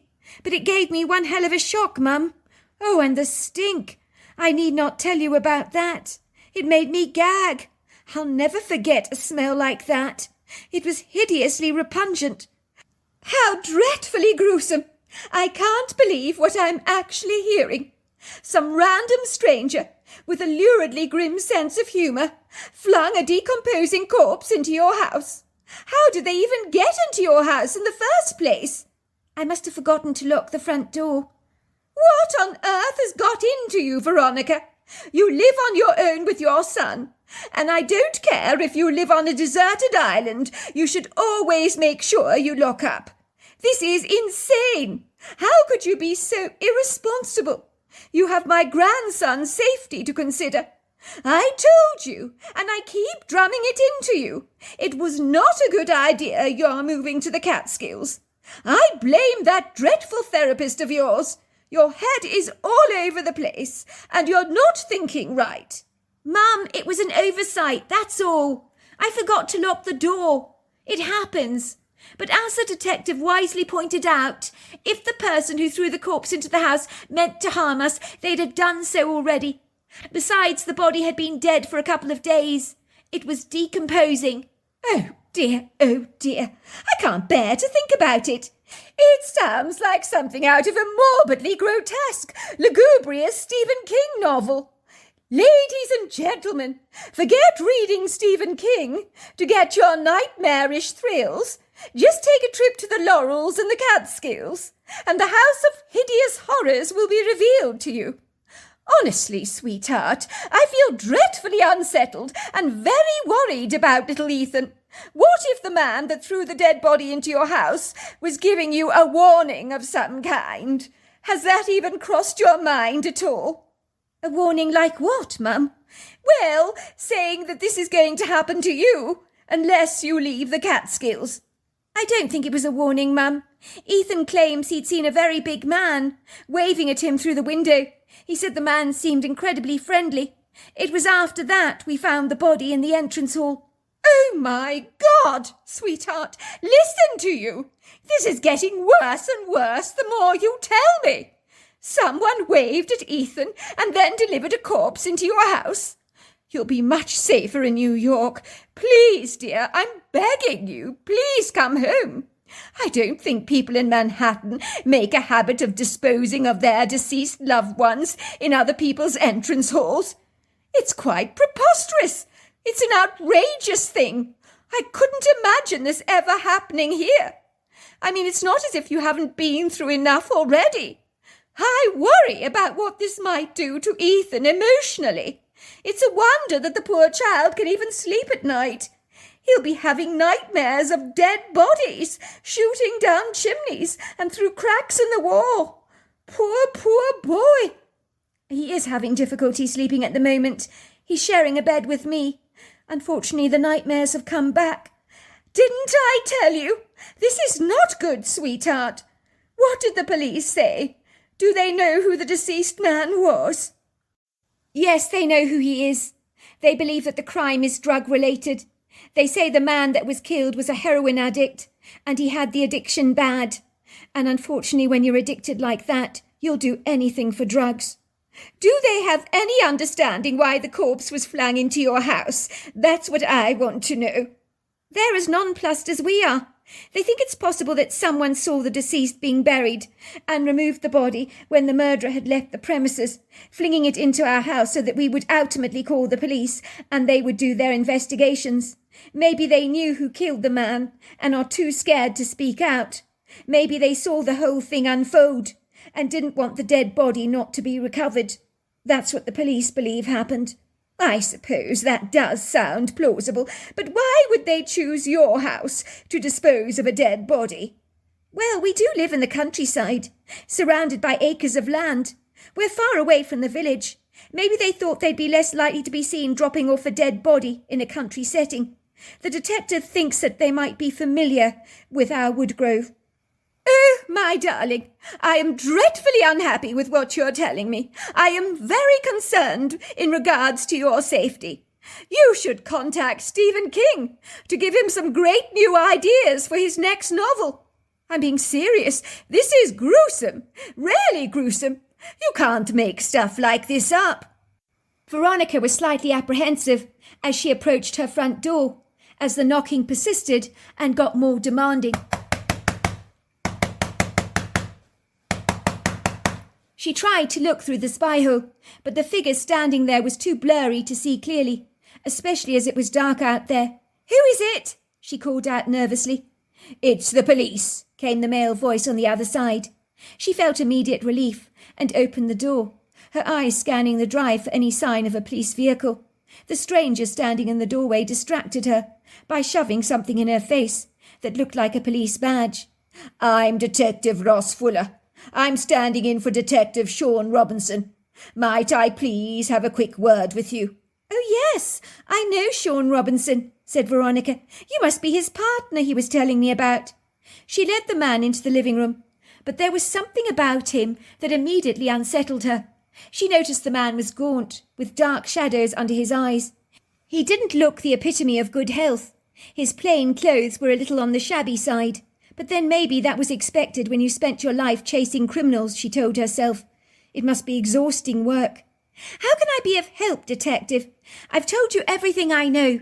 "I need you to tell me what happened the night you saw the body being buried in the woodgrove. Can you describe to me exactly what you saw? Did you get a look at the man burying the body?" Veronica's brow furrowed into vertical ridges. "Sorry, what do you mean? What do you mean, the body being buried in the woodgrove? I don't understand." "I mean exactly what I'm saying. Tell me what you saw the night Bryce Williams was buried in the woodgrove." "Detective, I don't think we're on the same page here. I didn't see Bryce being buried in the woodgrove. I don't know where you got that idea from. I don't even think he was buried in the woodgrove. It was only the coroner said that the body must have been buried based on the debris she found around the body." She looked up at the skinny man asking her these curious questions, and it suddenly hit her. "You're not a police detective, are you?" she asked, her eyes going round. "Oh my God, it was you, wasn't it? You must have killed Bryce Williams. Seems you know so much about what happened to his body. It was you who buried him, and someone knew what you had done, and they removed the body from the grave and threw it into my house. You are the killer." Veronica rose to her feet and began to move towards the fireplace to retrieve a poker, as she sensed she was now in danger. She could identify this man to the police. But why had he come here asking all these questions and given himself away? It seemed incredulous. He clearly wasn't thinking straight. "Please, will you go? I won't say anything to the police. I really won't. But you've got to go. Leave me alone." "You're right. I am no police officer," said Leith, rising to his feet. "But we have a problem here now, don't we? A big problem. I don't want you talking to the police about me, and I can't trust you to keep your mouth shut. You already know far too much. You're a very sharp woman, but I can't afford to have any witnesses." "Well then, why did you come here? You honestly didn't expect me to believe you were a police inspector, did you? Asking these pointed questions that gave you away at once." "You're right about that. That's what drugs do to you, I'm afraid. They can fry your brain. It was foolish of me to come here, but it's too late. I wasn't thinking straight. The drugs, well, heroin, has ruined my life. So yes, I killed my friend. He stole my drug stash from me. I lost it. It was an accident." "Then tell the police that. I'm sure they'll give you a lighter sentence in these circumstances, but please go. I beg you, go. Don't hurt me." "I told you, I can't allow you to live. You will identify me to the police. I know you will. I can't trust you to keep your mouth shut. I'll be locked away for years and years. I'd rather hang myself than eat that prison slop." "I told you, I won't say a thing, but please leave me alone." Veronica decided she had nothing to lose. She needed to get out of this house fast. She was certain this deranged man, whose brain had clearly been poached by heroin, was capable of anything, and one thing was certain: he would not allow her to live, now that she had cottoned on to the fact that he had killed Bryce Williams. Why had he come to her, giving himself away like that? Maybe on an unconscious level, he actually wanted to be caught. He might as well have been wearing a bold sign on his chest that read, "I killed Bryce Williams." But then she'd heard what drugs could do to your brain. She had watched television programs on how hard drugs could indiscriminately gobble up your brain cells so that even your common sense could be cruelly expunged. She picked up a glass vase from the coffee table and flung it at the man. The vase crashed onto the floor. Glass shards went flying up into the air. It was the distraction she needed to stun the man enough so that she could hightail it to the front door and run into the night.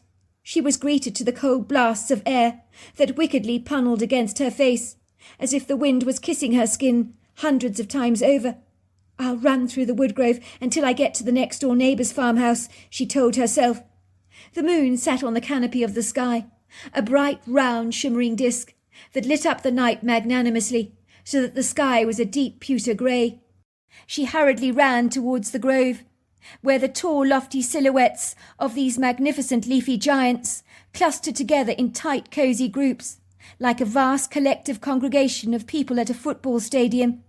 The grove was ominously dark, bodeful, very oppressive, while only a faint scattering of moonlight pierced through the trees, so that everything was so tenebrific she could barely see her hands before her face.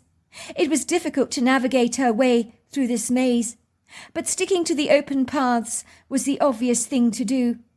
She ran over the woodland trail, her sneakers crunching the leaf litter beneath her rubber soles. The trees jiggled their boughs. A light, airy wind whistled through the trees, exhibiting a bodeful howling sound that gave you the distinct impression that the forest was haunted by hundreds of dark, shadowy figures whose menacious, wicked eyes were pinned directly onto her. She could feel that knowing prickle on the back of her neck that gave her the distinctive creeping sensation that something was watching her. Were there hundreds of them watching her, she wondered? The forest wore silence like a gloomy, heavy overcoat, and even the crickets and frogs were mute. All she could hear was the whooshing wails of the wind and the thunderous booms of her own heart throbbing violently in her ears. That man was going to kill her. She knew he was. He wasn't right in the head. She needed to get to the neighbour's farmhouse as quickly as she could. That was her primary and only focus. Then she heard the sound of heavy rubber boots pounding the forest floor, and she could see the flickers of a torch plundering the darkness like the headlights of a car. She could hear a deep, throaty, guttural laugh and a voice crying out, "You're not going to get very far in the dark, are you? Why don't you come out from your hiding place? Maybe we can talk, reach a compromise. How about that?" Veronica was not going to be persuaded by this man. She knew his cruel intentions, and they weren't good towards her. There was no negotiation with someone whose life was driven by the fuel of their next heroin fix. All of a sudden, a ponderous hand grabbed her. She was about to scream out in terror. A big, hairy creature was putting its fingers on its lips. She couldn't make out the ambiguous, obscure creature clearly, as he was as dark as the trees, possibly darker, with two eyes that gave off a bright yellow eyeshine. To look at in the darkness, the creature was absolutely terrifying. But if sensing her growing trepidation, a reassuring voice came into her head. "Don't be scared. I know I'm frightening to look at, but I mean you no harm. I want to help you. That man has killed before. He will kill again, and you will be next. Let me take you back to your house." Veronica allowed the strange, hairy giant to throw her on his Titanic-sized shoulders. She felt relieved and comforted to be in his charge. She just knew without a shadow of a doubt that she could trust him. The creature glided discreetly through the woodgrove, moving soundlessly through the trees, so that the man who was searching for her would never know that she'd even left the woods. He'd be stumbling around in the darkness for ages, just looking for her, not even knowing that she'd managed to exit the woodgrove. When the creature put Veronica down on the ground outside her house, in the full light of the moon, she discovered that she was looking at a Bigfoot. He was so impressively tall, with a human-like face and deep-set dark eyes, but everything about him was so benevolent, so kind, and so incredibly wise. "You're a Bigfoot," she gasped. "I thought the legends about your kind weren't true." The Bigfoot spoke to her in a strange language that seemed to translate itself naturally into her head in English. O mattina, hi tola bokosa, agila tilako, hatila motofo, sani kalakono, ha pakilakito, talakanikolakwa, hi sina tolobonosha, si vagilano koloko. In my experience, all legends are based on truth. I'm real enough, but you will never see us unless we choose to reveal ourselves to you. You must get back into your home. I will watch over you, so that this man does not come back to harm you, for he has killed before. It wasn't you that put that dead body into the house, was it? Veronica asked the creature. It scared us half to death. Ah, tilani, ha mokotani sakwa, ha bilani kolani, tila koshokwa. I did not mean to scare you. I saw your son in the window. I waved to him. I put the body there so his family members could grieve his loss. I knew the man I saw had killed him, so his body would never be found. But everybody deserves a burial. Veronica knew the creature would watch over her home, so she felt safe as she bolted the doors and called the police. And no one was more relieved when she saw the man that had killed Bryce Williams finally being arrested and charged with his friend's murder. Veronica had not expected to receive an apologetic letter from the prisoner 6 months later, but she did, and it read, Dear Mrs. Westland, I am so sorry about what happened that night when I came to visit you at the Laurels under the guise of being a police officer. I am so grateful you managed to escape from me, for I confess in my scrambled state of mind I would most certainly have killed you. I went through a very rough time in prison, as my body detoxed from the effects of my heroin addiction. I broke out in cold sweats, experienced trembles, convulsions, and shakes. It wasn't pretty. There were times I just wanted to die. So I went through what many may call the dark night of the soul. In truth, had I not been imprisoned, I would have probably died from my heroin addiction. It was really bad, so being arrested probably saved my life. Now that I'm a recovered heroin addict, I am so repulsed what I became under its macabre influences. Drugs can change you completely, rob you of your moral code of ethics, so you no longer recognize the face that stares back at you in the mirror. It's like the devil himself hijacks your soul, persuading you to do evil things that you would never consider that you were capable of doing. I certainly never would have believed it possible that I would actually murder my best friend, let alone a strange woman living at the Laurels. But I killed Bryce Williams in a moment of raging fury, and then I tried to cover up the mess I'd left behind. I was terrified of being incarcerated. I came to visit you and gave the whole game away by revealing to you who I really was. I was a raging bull, but as I say, I am glad I was caught, because I can live my life a free man.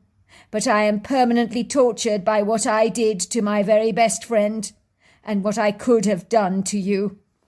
I am writing to ask you for forgiveness. The monster you encountered that night was not the real me. Veronica still lives in the Catskill Mountains, and of course she forgave Leith for what he'd done.